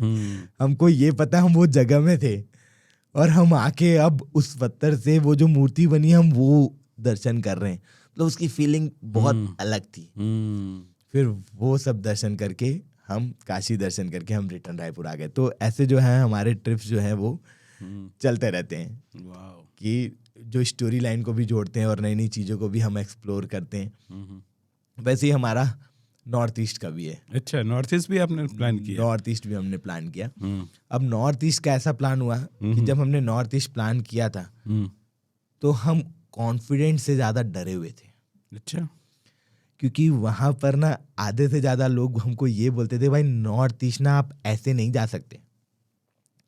कई लोग का ये मानना है, इवन नॉर्थ ईस्ट के भी कुछ लोगों का मानना है कि नॉर्थ ईस्ट इंडिया का पार्ट नहीं है।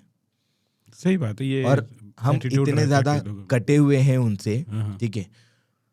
तो अब हमने बोला यार नहीं, इंडिया तो एक्सप्लोर करना है और अपनी चीज़ों को नहीं देखा तो क्या देखा। तो हमने प्लान किया 7 सिस्टर्स का राइड, जिसमें हम 7 सिस्टर्स एक्सप्लोर करेंगे। तो क्या क्या ये 7 सिस्टर्स? 7 सिस्टर्स है अपना आसाम, मेघालय, त्रिपुरा, मिजोरम, मणिपुर, नागालैंड और हमारा अरुणाचल प्रदेश। ये पूरा 7 सिस्टर्स है, प्लस इनका एक भाई भी है सर। अच्छा। वो उस भाई को बोलते हैं सिक्किम। नॉर्थ ईस्ट वाले 7 बहनों का एक भाई सिक्किम। ये हम लोग जब भी बोलते हैं ना हम लोग 7 सिस्टर्स घूमने आए, 7 सिस्टर्स प्लस 1 ब्रदर, हमको हमेशा करेक्ट कराए उन लोग, ठीक है। वहाँ का कल्चर बहुत बहुत वाइड है, बहुत वाइड। आपको हर जगह पे एक नया वाइब आ जाएगा। कुछ जगहों में हिंदी नहीं समझते लोग, कुछ जगह पे इंग्लिश में बात करते हैं। त्रिपुरा पूरा बंगाली बात करते हैं, ठीक है। मिजोरम पूरी इंग्लिश बात करते हैं। अच्छा। मेघालय में तो खासी लैंग्वेज बात करते हैं। तो ऐसा अलग अलग। हिंदी आपका सिर्फ अरुणाचल प्रदेश और आसाम, ओके। बाकी सारी जो जगह हैं वहाँ पर अलग अलग रीजनल, प्लस नागालैंड, मणिपुर में उस समय कॉन्फ्लिक्ट चल रहा था, हम लोग को एंट्री नहीं दिए। हम जब प्लान किए थे यहाँ से रायपुर से, तो हमारा ऐसा था कि सबसे पहले तो कामाख्या देवी टेम्पल चलते हैं। अच्छा। हम सीधा चले गए कामाख्या देवी टेम्पल। हमने वहाँ दर्शन किया और वहाँ दर्शन करने का ना बहुत सारी चीज़ें हैं। देखो कि एक तो आप ऑनलाइन बुक कर लो, 1 हफ्ते पहले आपकी टिकट खुलेगी, आपको एक टिकट मिल जाएगी 500 की। आप उसके थ्रू आप दर्शन कर सकते हो। इधर वहाँ पर एक स्लॉट खुलता है 200 पीपल्स का, अच्छा, उन लोग को ही बस वीआईपी टिकट्स ये मिलेगी। कामाख्या देवी टेम्पल ये कहाँ पर है? ये आसाम में ही है। असम में ना, असम गुवाहाटी में। के पास गुवाहाटी, में? ओके, गुवाहाटी में ही है। हाँ हाँ, और वो होगा टिकट का। इधर फिर आप जनरल लाइन में जाओ, तो हमको पता चला कि जनरल लाइन में अगर आप सुबह 4 बजे से चलो तो आपको शाम हो जाएगी, तो हम लोग वीआईपी लाइन में ही गए थे। वहाँ हम बस पहुँचने वाले हैं और टिकट खत्म हो गई। ओह, और ऑनलाइन टिकट ना खुलते साथ खत्म हो जाती है। तो हम लोग ट्रैवल में तो उसको ले नहीं पाए। अब उसके बाद हमको टिकट नहीं मिली, मैं और लखन अलग एक्सप्लोर कर रहे हैं। अब कुछ लोगों को टिकट जो है वो ब्लैक में मिल गई, पांडा लोग के पास कुछ टिकट्स रहती हैं, उन लोग ने उनको करवा दिया, उनके दर्शन हो गए कामाख्या देवी के। वो दर्शन होने के बाद मतलब आप सोचो कि माता रानी का दर्शन ना आसान नहीं होता है, और ये हमने फील किया है। अच्छा, लोग सिर्फ बोलते हैं, अब वो फील कैसे किया है कि जब हम पहले दिन गए हमको दर्शन नहीं हुआ, दूसरे दिन मैं, लोकेश और लखन सर हमने प्लान किया कि दूसरे दिन अपन ना सुबह 2 बजे उठ के जाएंगे कामाख्या देवी लाइन लगाने। तो हम लोग 2 बजे उठे, तैयार हुए, नहा धो के हम लोग निकले, और जब गए तो फुल बारिश चालू। इतनी बारिश कि कुछ दिखाई नहीं दे रहा, कुछ नहीं हो रहा, और फुल ठंडी लग रही है। हम पुल के नीचे खड़े रहे हैं। फिर उसके हम रेनकोट नहीं लिए थे क्योंकि जब हम निकले थे तब एकदम मौसम साफ था। पल पल मौसम बदल जाता है वहाँ पर। अब बारिश चालू हो गई। हम लखन जब पीछे से आ रहा था, मैंने उसको बोला कि भाई तू रेनकोट लेते हुए आना हमारे लिए।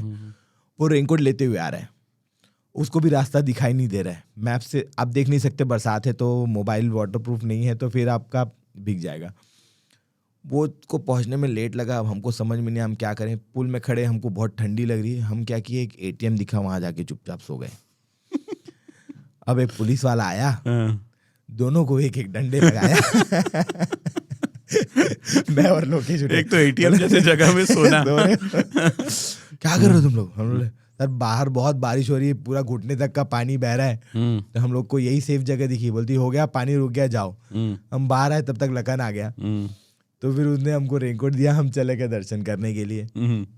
कामाख्या देवी का दर्शन किए अच्छे से। और वहाँ पर बहुत सारी ऐसी जगह हैं गुवाहाटी में जो आप दर्शन कर सकते हो।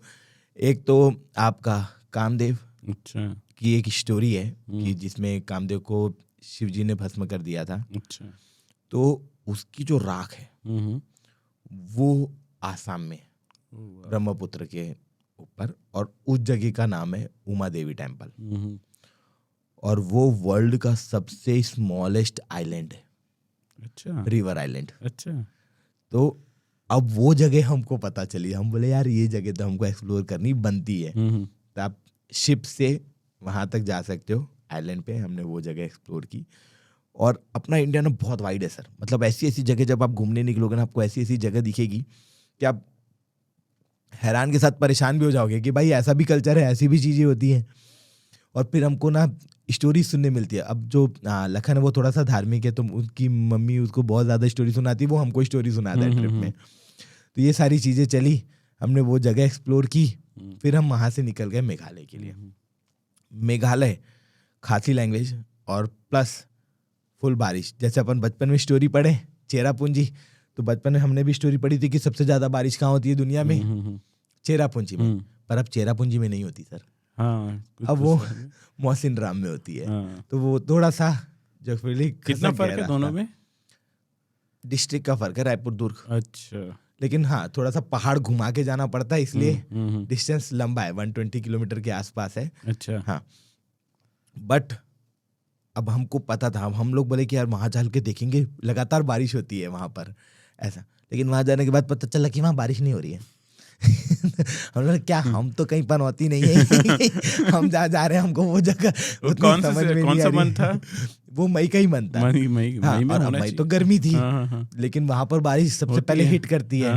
अब हमको लगा बारिश होगी, तो फिर हमने ना वहां पर एक स्टे लिया, बहुत अच्छा होम स्टे था। वहीं पे हमने सामने कैंप लगाया और हम रात को रुके। हमने वहाँ पूछा उनसे, तो कन्वर्सेशन बहुत प्रॉब्लम है। उन लोग खासी लैंग्वेज बोलते हैं, इधर उन लोग इंग्लिश बोलते हैं। आप इंग्लिश में बात कर लो या तो फिर आप खासी लैंग्वेज में बात कर लो। तो हिंदी से रिलेटेड तो दिक्कत थी। तो फिर कन्वर्सेशन टूटी फूटी होती थी, जिससे हमको पता चला कि यहाँ पर ऐसा नहीं बोलते हैं कि पानी हमेशा ही गिरता रहता है। हाँ, जब गिरता है तो वर्ल्ड का वेटेस्ट प्लेस है, सबसे ज्यादा पानी गिरता है कि साल भर बारिश होती है, पर हम उस बारिश में भी लोगों को घर बनाते हुए देखे हैं, नॉर्मल चीजें चल रही है। मतलब हम लोग क्या करते हैं, अपने एरिया में घर नहीं बनता बरसात में, बरसात हो तो बहुत काम रुक जाता है। हाँ, पूरा काम रुक जाता है कि अपन घर नहीं बनाते, लेकिन वहाँ वैसा नहीं है, वहाँ रेगुलर लाइफ की रेगुलर चीजें चलती रहती है। तो वो चीजें हुई अच्छे से, और रात हुई, फिर चालू हुई बरसात। तब हमको पता चला कि आखिर में बरसात क्या होता है, क्यों मोहसिन राम फेमस है। अच्छा, 4 टेंट लगे हैं, बरसात चालू हुई, इतनी तेज बारिश आज तक हमने कभी नहीं देखी होगी, कभी नहीं फील किया होगा कि ऐसी तेज बारिश होती है। लखन का टेंट है और वहां से बारिश आ रही है और हवा भी आ रही है अच्छी, उसके इसमें टेंट में पूरा पानी घुस गया। उसने अपना राइडिंग जैकेट निकाला रख दिया, उसने अपना स्लीपिंग बैग निकाला रख दिया, सब फंसाया, फिर भी टेंट में उसके पानी घुस रहा है, जबकि टेंट वाटर प्रूफ होता है, लेकिन जो रेन कवर है वही उड़ गया हवा की वजह से, लेकिन उसकी टेंट की वजह से हम सब बचे हुए हैं। तो उसका सेक्रीफाइस जाया नहीं गया, वो नहीं सोया, लेकिन हम सब चैन से सो रहे थे। बीच में सब उठे, एक बार बोले भाई इतनी बारिश आ रही, क्या करना है, कहाँ भागेंगे। तो हमने होटल वाले ने हमको पहले ही बोला था कि भाई तुम लोग अंदर रुकोगे कि बाहर रुकोगे, कैसे करोगे। हमने बोला नहीं भाई, हम टेंट लाए हैं, हम टेंट में सोएंगे। पर कई बार ना वो टेंट का डिसीजन बहुत ज्यादा एक्सट्रीम हो जाता है। बारिश निकाले, सब चीज किए, उसके बाद हम चले गए सीधा वहाँ पर एक टपकेश्वर महादेव है, एक गुफा है, और वहाँ केव्स बहुत एक्सप्लोर करने के लिए। मेघालय फेमस ही केव्स और वाटरफॉल्स के लिए है। तो हम पहुँच गए टपकेश्वर महादेव, जहाँ पर 24 घंटा महादेव जी का जल अभिषेक होता है। और वो दर्शन किए, केव एक्सप्लोर किए, फिर वहाँ से हम लोग चले गए सोहरा चेरापूंजी की तरफ। शायद आपने अभी रिसेंटली केस सुना होगा, राजा सोनम। सोनम ने राजा का मर्डर कर दिया था, वैसा वाला, हाँ, जो सीन था। उस दिन हम वहीं पे थे। अरे हमको दूसरे दिन लोग हमको कॉल करके भाई तूने देखा क्या कि सोनम लापता हो गई है, राजा का मर्डर हो गया। मतलब क्या, हमको तो न्यूज से, हम लोग दुनिया से सबसे बाहर, हम ट्रैवल कर रहे हैं, यहाँ के लोग हमको बता रहे हैं कि भाई वहां पर ऐसा ऐसा केस हुआ है, ये चीजें हुई हैं, और हमको कुछ पता ही नहीं है। और हम तो ट्रैवल कर रहे हैं, अपनी चीजों को जी रहे हैं, अपनी चीजों को एक्सप्लोर कर रहे हैं। तो देखो, राइडिंग ना बहुत आसान नहीं है सर। सही बात है। हम जब राइड करने निकलते हैं ना, अपन को ऐसा लगता है कि अपन फ्लुएंटली चले जाएंगे, एक जगह तक पहुंच जाएंगे, फिर वहाँ पेट्रोल डलाएंगे, निकल जाएंगे। नहीं, ऐसा नहीं होता है। आपकी कैपेबिलिटी प्लस बाइक की कैपेबिलिटी दोनों टेस्ट होती है वहाँ पर। आप कितनी भी, मतलब इवन हमारे पास BMW है, इवन हमारे पास रॉयल इनफील्ड है, अलग अलग कंपनीज की अलग अलग गाड़ियाँ हैं। 100 सीसी की गाड़ियाँ भी हमारे साथ में जाती है, 650 सीसी की गाड़ियाँ भी हमारे साथ में जाती है। तो सीसी मैटर नहीं करता। आप अपनी गाड़ी को कैसे मेंटेन कर रहे हैं, कैसी चीज़ें चल रही है, आपको छोटी छोटी दिक्कतें पता चलनी चाहिए, जिसको आप टाइम रहते सॉल्व कर लेनी, तो वो दिक्कतें बड़ी हो जाएंगी। जैसे हमारी गाड़ियां भी खराब होती है, इवन BMW का कूलेंट सूख गया, जबकि वो नई गाड़ी थी, उसके बावजूद हम लोग अपने से कूलेंट वूलेंट डलवाए, उसको रेडी वेडी किया, और सोहरा में हमने स्टे कर लिया। अब दूसरे दिन हमारे पास सबसे बड़ा टास्क था, एक है डबल डेकर ब्रिज। अच्छा, वो जो ब्रिज है ना सर, वो नेचुरल ब्रिज ना, नेचुरल ब्रिज। उसको ना गांव वाले लोग, मतलब एक ब्रिज को तैयार होने में कम से कम 100 से 150 साल 200 साल लगते हैं। तो जो रबर के जो रूट्स होते हैं, उसको उन लोग फोल्ड करते जाते हैं और उसको पटिया रख के उस ब्रिज को बनाते हैं। तो अब जो वो डबल डेकर ब्रिज है, अब वो ट्रिपल डेकर भी बनने वाला है कुछ सालों बाद। अच्छा, 50 साल हो गए एक ब्रिज को बने, जो लोग हाइट बढ़ाते जा रहे हैं। तो डबल डेकर ब्रिज हमने एक्सप्लोर किया। तो जब हम एक्सप्लोर करने जा रहे थे, लोग हमको पहले से डरा दिए, भाई देखो 3200 सीढ़ी चढ़ के उतरना है, उतरना है फिर चढ़ना है, और हमारे पास एक ही दिन है। हम बोले हम जाके वापस भी आएंगे। तो अब हमारे अंदर इतना गर्स, हमने केदारनाथ किया है भाई, हमने यमुनोत्री किया है, 3200 सीढ़ी तो हम ऐसे ही चढ़ के उतर जाएंगे। तो अब जब वहां पहुंचे, तब नीचे उतरना तो बहुत आसान है, मेन दिक्कत आती चढ़ने में। और वहाँ नीचे उतरे, गए, ब्रिज एक्सप्लोर किए, बहुत प्यारा व्यू। मतलब नेचर के साथ हम इतना कनेक्टेड हो जाते हैं ना कि हम अपनी सिटी लाइफ को भूल जाते हैं। हमको वो ना शोर शराबा, ना धुआं, ना किसी की आवाज़ कुछ सुनाई नहीं देती। सिर्फ हम 7 लोग आराम से एंजॉय कर रहे हैं सारी चीज़ें। अंडर वाटर फिशिंग कर रहे हैं, हम अंडर वाटर जा रहे हैं, फिश हमारे साथ तैर रही है, ऐसे ऐसे एक्सपीरियंस। पैर डुबा के रखो, फिश आपका मसाज कर देगी, जबकि अपन मॉल जाएंगे तो 200 रुपये 300 रुपये लग रहा है, 500-600 रुपये लग जाता है फिश स्पा करने में। वहाँ नेचुरल है, आप पानी में पैर डुबाओ, फिश आपका स्पा कर रही है। तो वो चीज़ आपको नेचुरली जो मिलती है ना इतने नेचर के बीच में, वो एक अलग एक्सपीरियंस है, नेक्स्ट लेवल एक्सपीरियंस वो हुआ। अब प्लस क्या है, मैं ड्रोन लेकर गया था, बोला कुछ ड्रोन से अपन शॉट लेंगे। उस समय मेरा हाथ उतना बैठा नहीं था। अब कई बार ऐसा लगता है कहीं ड्रोन पानी में ना गिर जाए, कहीं ड्रोन पेड़ में ना अटका है। तो जब उसको लैंड करने की बारी आती थी ना, हम सबका दिल ऐसा धक धक हो जाता इसको लैंड किधर कराएं, वहां तो पहाड़ है ऐसे ऊपर नीचे। कई बार मैं ऐसे, एक बार तो लखन के ऊपर क्रैश हो गया था, तो ऐसी कुछ चीजें चली थी। एक बार तो ड्रोन ऊपर गया तो वापस ही नहीं आ रहा था, उसको होम टाउन किए तो वो एकदम ऊपर चला गया, दिखाई नहीं दे रहा, हम सब परेशान। तो वैसे कुछ छोटी मोटी चीजें होती रहती है जिससे हमको ऐसा लगता है भाई अब कैसे होगा। वापस जब हम वहां से ट्रैकिंग चालू किए तो आसान नहीं था, एक दूसरे को ही मोटिवेट करते हुए हम लोग धीरे धीरे चलना चालू किया। फिर हमने ना वहाँ एक नया स्टेप इन्वेंट किया सर, 2 पैर से चल रहे हैं, फिर हमने ना 4 पैर से चलना चालू और हमको ना वो बहुत आसान लग रहा था। इस स्टेप का नाम हम लोग रखेंगे कुकुर स्टेप। जिनको नहीं पता, कुकुर छत्तीसगढ़ी में कुत्ते को बोलते हैं, कुत्ते को कुकुर बोलते हैं। हम लोग इस स्टेप का नाम हम लोग ये रखेंगे। और फिर हम लोग वैसी मस्ती करते करते धीरे धीरे धीरे धीरे चढ़ते हुए हम लोग पूरा कुकुर स्टेप। ऐसी छोटी मोटी मस्तियाँ ना बहुत चलती है। और वहाँ क्या होता है ना, आप अपने से कनेक्ट होते हो, अपने दोस्तों से कनेक्ट होते हो, और सिर्फ आप ही लोग रहते हो। सही बात है। तो बहुत कुछ नई एक्सपीरियंसेस आपको मिलते हैं, बहुत सारी ऐसी चीज़ें रहती हैं जो आप डे टू डे लाइफ में नहीं कर पाते हो। आप यहाँ अपने फ्रेंड से सिर्फ 1-8 घंटा मिलोगे, लेकिन वहाँ आपको उसके साथ में 10 दिन 20 दिन 30 दिन रहना है। उसकी लाइफ आपको पता चलती है, उसकी नेगेटिविटी पॉजिटिविटी, प्लस वो क्या सोचता है, कैसी चीज़ें। नेगेटिविटी को कैसे हैंडल करते हो? तो चलो पॉजिटिव तो है, लेकिन एक चीज होता है ना, जब तक दूर है तब तक तो सब अच्छा लगता है, पास रहते तो कई बार कुछ हमारी भी कई एटीट्यूड उनको अच्छा नहीं लगता होगा, उनके भी। तो उस सब चीज़ को आप लोग कैसे हैंडल करते हो? क्योंकि पर्सनली मेरे साथ ऐसा हुआ है कि जब मैं ग्रुप में ट्रैवल करता हूँ तो ये एक चीज़ मुझे बहुत डर करता है कि ग्रुप की हर चीज़ें मुझे सही नहीं लगता। भाई सबकी अपनी आदतें होती है ना, और सबकी अपनी शौक होती है, शौक होते हैं। कुछ शौक जो है वो मुझे कनेक्ट नहीं होता। तो आप लोग इस डिफरेंसेस को कैसे हैंडल करते हो? लड़ाई करके। ये सही है, लड़ लो भाई। लड़ लो, बोल लो, खत्म कर लो। दूसरे दिन जब सुबह उठोगे ना, फ्रेश माइंड से एक दूसरे को गले लगाओ और चुपचाप साथ में राइड करो। रात को जब बैठते हैं तो एक दूसरे की, अभी क्या होता है कि जब मेरे साथ में नए राइडर्स जुड़ते हैं ना, तो सब एकदम सेफली नहीं चलाते। हमारे बहुत रूल्स हैं चलाने के। हम पैटर्न बना के रखें कि अगर 5 लोग हैं तो सबका सीक्वेंस डिवाइडेड है, आप सीक्वेंस के अकॉर्डिंग चलोगे। और प्लस हम ना पहले से बहुत ज़्यादा अपडेट हो गए कि अब हमें राइडिंग गियर्स है, हमारे पास राइडिंग जैकेट है, राइडिंग पैंट है, राइडिंग बूट्स है, ग्लव्स है, प्लस हेलमेट में अब स्मार्ट हेलमेट आ गए जिसमें हम इंटरकॉम कनेक्ट करके रखें, जिससे एक दूसरे से कनेक्ट रहें, एक दूसरे को बताते हैं कब ओवरटेक करना है, कब रुकना है, सामने गाड़ी आ रही है, सामने गड्ढा आ रहा है, सब अलर्ट हो जाओ। ये सारी चीज़ें भी हमारे साथ में चलती रहती है। तो ये सब चीज़ों को लेकर जब हम रात में बैठते हैं ना, तो एक दूसरे को बताते हैं कि भाई आज आपने ये गलती की, आपको इस पे काम करना पड़ेगा, आप इसको थोड़ा सुधारो, नेक्स्ट डे आपसे ये गलती नहीं होनी चाहिए। क्योंकि आप अपनी लाइफ के साथ साथ दूसरे की लाइफ को भी आप डेंजर में डाल सकते हो। तो आपको ये सब चीज़ों का ध्यान रखना पड़ेगा। तो हर दिन एक नया करेक्शन होता है सर। तो ये सिर्फ राइडिंग की बात बताई मैंने आपको, लेकिन ना आपकी डे टू डे लाइफ का भी जो चीज़ें हैं ना, कि खाना ऐसा खा रहे हो, ग्लास छोड़ दिया, या वहाँ अपन क्या करते हैं, नॉर्थ ईस्ट ना बहुत साफ सुथरा है, और उन लोग ना साफ सुथरे को लेकर बहुत ज़्यादा कंसर्न भी है कि भाई कचरा नहीं फेंकना है आपको, कहीं पे चीज़ें इधर उधर नहीं करनी है।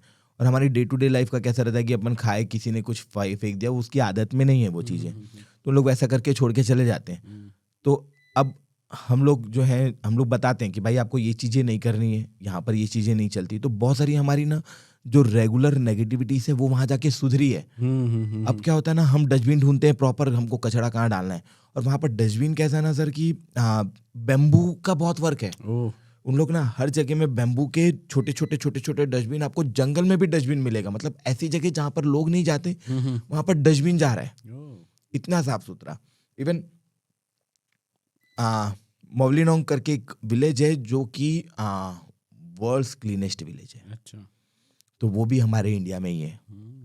World's cleanest village. हाँ, और प्लस एक और विलेज है, वर्ल्ड्स फर्स्ट ग्रीन विलेज, वो भी हमारे इंडिया में, नागालैंड में। लोगों को ये चीज़ों के बारे में पता ही नहीं है, लोग एक्सप्लोर नहीं करते, देखते नहीं है हमारे इंडिया में क्या खूबसूरती, क्या जेम्स है।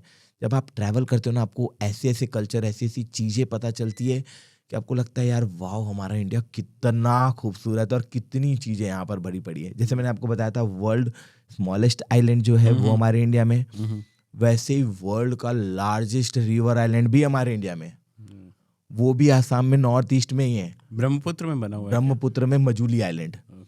और वहाँ का एक्सपीरियंस मैं आपको बताऊं तो उस आइलैंड तक पहुँचने के लिए आप चाहे कार में जाओ, चाहे बाइक में जाओ, आपको बोट से ही जाना पड़ेगा। तो बोट ही आपके कार को, आपकी बाइक को लेकर वहाँ तक, आइलैंड तक लेकर जाती है, और फिर वहाँ से आप पूरा आइलैंड एक्सप्लोर कर सकते हो, घूम सकते हो, अपना जो भी रोज का काम है वो कर सकते हो। तो पहली बार हमने अपनी बाइक को बोट में ट्रैवल कराया था। ऐसा एक्सपीरियंस हम लोग कभी नहीं देखे थे कि भाई ऐसा भी हमको करना पड़ सकता है कि बोट में नाव लेकर जा रहे हैं, बाइक लेकर जा रहे हैं, सॉरी। तो ये बहुत सारी ऐसी नई नई चीज़ें हम लोग को देखने को मिली, सीखने को मिली। और जैसे हम लोग नेगेटिविटी वाली बात कर रहे थे कि भाई हम लोग रात को बैठ के शॉर्ट आउट कर लेते हैं चीज़ों को। सही बात। कि आज की जो बात है इसको यहीं खत्म करते और हैं, बोलकर हल्का होके हल्का आगे होके बढ़ो, आगे क्योंकि बढ़ जाओ। दिल में रखे रहोगे तो चीजें नहीं चलेगी। और ना, जब आप 10 दिन 15 दिन किसी के साथ रहते हो ना, आप उसकी सारी आदतें देख लेते हो। तो ना 15 दिन बाद आदमी ऑटोमेटिकली लड़ने लग जाता है, देखने लग जाता है कि भाई सही बात है। ये चीज़ें तेरे को बोला था सुधारने, तूने ये नहीं सुधारी, तूने वो नहीं सुधारी, मैं ये नहीं खाता, मैं वो नहीं खाता। हमको पता है उस ग्रुप में कौन क्या खाता है, कौन क्या पीता है, मतलब जो उनके घर वालों को पता होगा ना, वो चीज़ें हमको पता है। आज की डेट में जो हमारे साथ में राइड में गया था, किसके साथ में क्या चल रहा है, किसके साथ में क्या है, किसको क्या पसंद है, किसको क्या नहीं पसंद है। अगर वो बंदा हमारे साथ में उसकी वाइफ के साथ में चले गया तो हम बोलेंगे अरे यार ये नहीं खाता, उनको ये लगे इसको कैसे पता कि ये नहीं खाता। तो ऐसी ऐसी चीज़ें, मतलब ऑलमोस्ट लाइफ आप हाईएस्ट तक जीते हो जब आप ट्रैवल करते हो। इसलिए ट्रैवल करना बहुत ज़्यादा ज़रूरी है। जब भी मौका मिले ना, तो मैं तो ये बोलूँगा कि आप एक बार ट्रैवल करो, तो आपको चीज़ें जानने मिलेगी। प्लस अपना इंडिया, अपना देश तो घूमो, इवन आपका जो स्टेट है वो तो घूमो। आपको अपनी स्टेट के बारे में भी बहुत सारी चीज़ें पता चलेगी कि छत्तीसगढ़, जैसे अपना स्टेट है छत्तीसगढ़, अपन छत्तीसगढ़ में क्या एक्सप्लोर कर सकते हैं, क्या चीज़ें। अभी जैसे ना मेरे को बहुत सारे कॉल आते हैं, लोग बोलते हैं कि भाई मैं घूमने का प्लान बना रहा हूँ, छत्तीसगढ़ में क्या है। मतलब एक बार गूगल करो, आप देखो सही छत्तीसगढ़ में क्या है। भाई मॉल दिखा रहा है ना। भाई आप रायपुर एक्सप्लोर करने की बात कर रहे हो, और तो देखो छत्तीसगढ़ में क्या है। ऐसे हिडन वाटरफॉल्स, ऐसे हिडन जेम्स है हमारे छत्तीसगढ़ में जो अभी तक एक्सप्लोर ही नहीं हुआ है। छत्तीसगढ़ को हम लोग बोलते हैं अनएक्सप्लोर्ड स्टेट।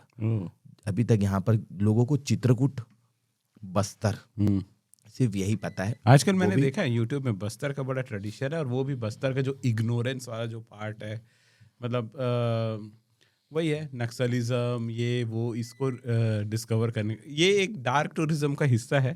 तो आजकल बस्तर को, लेकिन उसके अलावा भी बहुत कुछ है, खूबसूरती है। मैं बस्तर में ना बारसूर एरिया अचानक से गलती से पहुंच गया था मैं, मतलब कुछ और जगह जाना चाह रहा, बट मैं जब वहाँ गया ना, मैं देखा, यूजुअली मुझे क्या लगता है कि रायपुर के बेस्ट अगर पास में अगर कोई जगह है एक सुंदर, तो पचमढ़ी है, एक हिल स्टेशन है। बट मैं देखा कि पचमढ़ी फेल है उसके सामने। बट वही है कि वो बिकॉज ऑफ पॉलिटिकल रीजन और ये सब के वजह से वो चीज़ें अभी अनटच्ड है, लोगों को पता नहीं है। बट मैं बता रहा हूँ सर, छत्तीसगढ़ को बाहर कोई नहीं जानता, भले किसी को मेरी बात बुरी लग जाए, लेकिन जो ट्रैवल करता है उसको पता है। जब हम बताते नहीं कि हम छत्तीसगढ़ से हैं, रायपुर छत्तीसगढ़ से, तो रायपुर के और भी जगह हैं, जैसे बचेली के पास एक रायपुर है, रांची में एक रायपुर है, तो रायपुर और भी जगह है रायपुर, लेकिन छत्तीसगढ़ तो स्टेट है। हम जब बोलते हैं हम छत्तीसगढ़ स्टेट से आए, तो लोग बोलते हैं छत्तीसगढ़ कहाँ है, तो हमको बताना पड़ता है मध्य प्रदेश के राइट में, उड़ीसा के लेफ्ट में, झारखंड के डाउन में, महाराष्ट्र के ऊपर। अरे ऐसे करके डिस्क्राइब करते हैं हम लोग को। महाराष्ट्र पता है, मध्य प्रदेश पता है, उड़ीसा पता है, झारखंड पता है, छत्तीसगढ़ क्यों नहीं पता है? भाई छत्तीसगढ़ हमारे इंडिया का पार्ट है। तो जब हम बाहर ट्रैवल करना चालू किया ना, तब मुझे ऐसा लगा यार अब मैं ना छत्तीसगढ़ को दिखाऊंगा लोगों को, मैं बताऊंगा कि हमारा छत्तीसगढ़ में क्या है। तो इस बार हम लोग ने ना प्लान किया था sir monsoon ride of Chhattisgarh. अच्छा। तो ये प्रोजेक्ट था हमारा जिसमें हमने ऐसी ऐसी जगह दिखाई जो लोगों को पता ही नहीं है कि हमारे छत्तीसगढ़ में है। गरियाबंद बहुत सुंदर है। गरियाबंद में आपको बोलूंगा नेक्स्ट मेघालय है। मैं मेघालय घूमने इतने दूर गया था, ठीक है, मैंने जो चीज वहां एक्सप्लोर की वो सेम हमारे गरियाबंद में है। हमको ज्यादा दूर नहीं जाना है, वो रायपुर से 90 किलोमीटर आप जाओगे आपको गरियाबंद मिल जाएगा।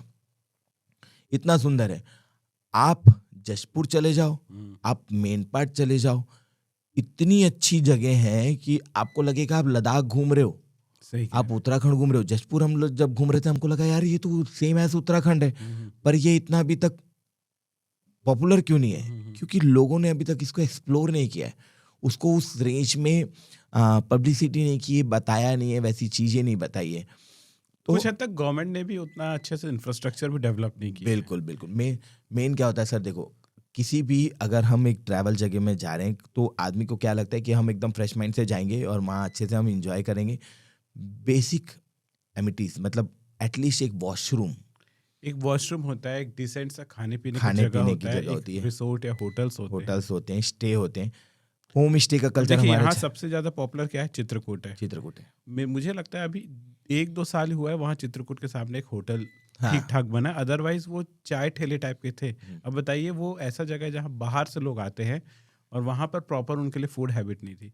तो जगहों की, स्पॉट्स की कमी नहीं है, बट स्पॉट्स के चारों तरफ जो फैसिलिटी क्रिएट करने वाली बात है ना, I don't know why, but Chhattisgarh में इस मैटर को लेकर बड़ा अभी भी उदासीन रहे हैं लोग, मतलब या गवर्नमेंट बोलते हैं ये। इस पे ना मेरे को लगता है सर गवर्नमेंट को ना काम करना चाहिए। एटलीस्ट जितने भी जगह जो फेमस हो, जहाँ फैमिलीज जाती है, जहाँ फैमिलीज जाती है, आपको वहां पर वॉशरूम की अच्छी फैसिलिटी होनी चाहिए। और ऐसा नहीं है कि ये फैसिलिटी क्रिएट करने के बाद कोई लोग जाते नहीं। जैसे अभी आप देख लीजिए हमारे पास में जो है बारनवा पारा, जब वहाँ पर फैसिलिटी क्रिएट हुआ तो लोग जाना शुरू किया। वीकेंड्स में आपको मिलेंगे नहीं जगह खाली, तो इस तरीके से चीजें हैं। तो अगर वो फैसिलिटी क्रिएट होगा तो लोग जा रहे हैं, पैसे खर्च कर रहे हैं उस पे। तो वैसे तो ट्रैवल इंडस्ट्री वैसे भी ग्रो करेगा, प्लस अपना जो छत्तीसगढ़ है वो भी लोग जानेंगे, नेगेटिव चीजें नहीं जाएगी। इवन अभी बहुत सारे लोग छत्तीसगढ़ एक्सप्लोर कर रहे हैं सर, मतलब हमारे टच के जो बाइक राइडर्स हैं, जिन लोग पैन इंडिया कवर करते हैं, कई बार छत्तीसगढ़ छोड़ देते हैं, लेकिन अब लोग छत्तीसगढ़ में आ रहे हैं। हमने ही कुछ राइडर्स, जैसे एक फेमस राइडर है राइडर नोनी, फीमेल राइडर है जो पैन इंडिया कवर कर रहे थे, तो उनको हमने यहाँ पर बुलाया था, इनवाइट किया था कि आप आइए हम आपको छत्तीसगढ़ भी दिखाएंगे, पर उनका प्लान नहीं था छत्तीसगढ़ आने का। वो बोल रहे थे वो झारखंड होते हुए चले जाएंगे। उन्होंने बोला आप आइए तो सही, एक बार छत्तीसगढ़ आइए, आप देखिए हमारी क्या चीज़ें हैं, कैसी है। तो छत्तीसगढ़ आए थे, देखा तो उनको लगा ही नहीं कि छत्तीसगढ़ में भी ऐसी चीज़ें हो सकती है। सही कह रहे हैं। तो बहुत सारी ऐसी छत्तीसगढ़ में चीज़ें, जैसे अभी गरियापन में ही मैं आपको बताना चाहूँगा, अंधियार झोला एक बहुत अच्छा डेस्टिनेशन है। अपन जैसे रेनी सीजन आएगा ना, आप अगर कभी रील देखोगे तो आपको ट्रैकिंग ना महाराष्ट्र की ज़्यादा दिखेगी, महाराष्ट्र की, केरला की, कि यार यहाँ के मानसून बहुत प्यारे होते हैं, महाराष्ट्र में ट्रैकिंग्स होती है, ठीक है, आप एक वाटरफॉल एक्सप्लोर करते हो। सारी चीज़ छत्तीसगढ़ में है सर, बस लोग ना वहाँ तक पहुँच ही नहीं पा रहे। मैंने जब डालना चालू किया ना, मैंने जब अंधियार झोला का डाला, गरियाबंद से मुझे इतने मैसेज आए, इतने कि भाई गरियाबंद में है ये जगह, हमको तो पता ही नहीं था। हमको लग रहा था सिर्फ चिंगरा पगार है और गंगरेल डैम घूम लेंगे हम लोग, ठीक है, आसपास अगर धमतरी तक चले गए तो उसके अलावा कुछ नहीं है करके। फिर जब उन लोग ने देखा कि अंधियार झोला जैसी कोई जगह, वो अचानक से वो जगह फेमस हो गई, वो हुआ। प्लस हम लोग अभी जब जशपुर गए थे, शक्ति मतलब कुछ ऐसे वाटरफॉल है सर जो सिर्फ मानसून में बनते हैं। तो एक रेनफॉल वाटरफॉल है जो कि शक्ति का है। अच्छा। जब हम वहाँ गए, वहाँ से जब वापस आए, मैंने उस जगह का डाला कि एक हिडन वाटरफॉल है जहाँ मैंने एक्सप्लोर किया है, ये है, ठीक है। तो वहाँ के लोगों के मैसेजेस मुझे आ रहे हैं, भाई मैं बचपन बिताया हूँ शक्ति में, लेकिन मुझे पता नहीं था कि ऐसा कोई वाटरफॉल हमारे शक्ति में है। तो वहाँ के लोकल्स को भी नहीं पता है कि कुछ कुछ ऐसी हिडन चीज़ें जो हैं वो उनके एरिया में हैं। हमने ढूंढ के, लोगों से पता करके, बहुत सारे ऐसे इस मानसून हमने बहुत सारे वाटरफॉल्स जो है वो एक्सप्लोर किए। लोग जब अगर पूछेंगे कि best place to visit, best time to visit Chhattisgarh, तो क्या रहेगा आपके हिसाब से? मानसून है ना? मानसून, आप एक बार मानसून आइए, आपकी आंखों की कठपुतली जो है वो हरी नहीं होगी ना, तो आप मेरे को बताना, आपको हर जगह ग्रीनरी और ऐसी ग्रीनरी दिखेगी ना कि आप पागल हो जाओगे। आपको लगेगा यार वाह, सबसे बेस्ट प्लेस है। मतलब केरला महाराष्ट्र आप भूल जाओगे अगर आपने छत्तीसगढ़ का मानसून देख लिया तो। बहुत प्यारा। सही है स्वप्निल भाई। मुझे ऐसा लगता है कि आपके साथ अगर मैं 3 घंटा भी बैठूं ना तो आपकी स्टोरीज खत्म नहीं होंगी। इतनी प्यारी प्यारी स्टोरीज हैं। बहुत सारी चीजें मैं भी प्रिपेयर करके रखा था और पूछने के लिए, लेकिन मुझे ऐसा लगता है कि ना उसके लिए आपके लिए ना सीरीज 2 करनी पड़ेगी। अभी क्या होता है, टाइम का एक बाउंडेशन हो जाता है। खत्म करने से पहले ना मुझे ना आपके लिए मैं ऐसे 10 छोटे छोटे सवाल है जो मैं आपको करता हूँ, आपको मन में क्या आंसर आता है देखिएगा। जैसे नंबर 1 क्वेश्चन है, ट्रैवल मेक्स यू बेटर, ये सच बात है कि ओवररेटेड है? नहीं सर, सच बात है। सच बात है। बेहतर इंसान, हर एक ट्रिप आपको एक नया पर्सन बनाकर भेजता है। नया पर्सन, हाँ। मैं अगर कोई एक नई जगह जा रहा हूँ तो मैं कुछ और बनकर आता हूँ, अपनी चीजों को बहुत अपडेट कर आता हूँ। मैं इतना फ्रेश फील करता हूँ कि अब मेरे से आप जितना भी काम करा लो यार, मैं तो अब आराम से कर लूंगा। सही है। अच्छा, सोलो ट्रेवल आपके लिए एक पीसफुल जर्नी होती है या स्केरी होती है? मेरे लिए स्कैरी है। आपको आदत है पूरा ग्रुप में निकलने का। मैं एक्चुअली ना अकेलेपन से बहुत डरता हूँ। मैं हमेशा जॉइंट फैमिली में रहा हूँ, फ्रेंड सर्कल्स में रहा हूँ।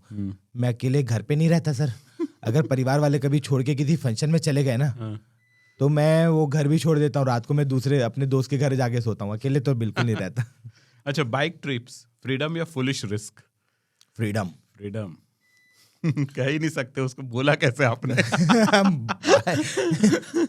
क्या फ्रीडम, क्या हवा, क्या फील। और मतलब वो कार नहीं देता होगा ना वो फील जो बाइक राइडिंग देता है। मैं आपको एक चीज बताता हूँ, व्यू और एंगल की बात होती है। आपको कार में सिर्फ और सिर्फ सामने का व्यू दिखता है और जितना आप घुमा लोगे बस उसी का व्यू दिखेगा। बाइक में 360 दिखता है। तो स्वप्निल भाई, थैंक यू वेरी मच, आप यहाँ पर आए हो। मुझे ऐसा लगता है कि आपके साथ 2-3 सीरीज और करनी पड़ेगी, है ना? तब तक मेरे पास और नई स्टोरीज। और आपके साथ मेरा काम बड़ा आसान था, मुझे बस आपको सुनना था और आप इतने प्यारे प्यारे कहानी उत्तर से लेकर पूरब और फिर अपने राज्य के बारे में। So that's it today guys. और मुझे तो बहुत मजा आया और उम्मीद करता हूँ आप भी ना, अगर स्किप करके लास्ट तक देख रहे हो तो वापस जाओ और शुरू से देखो, एक से एक स्टोरीज है यहाँ पर।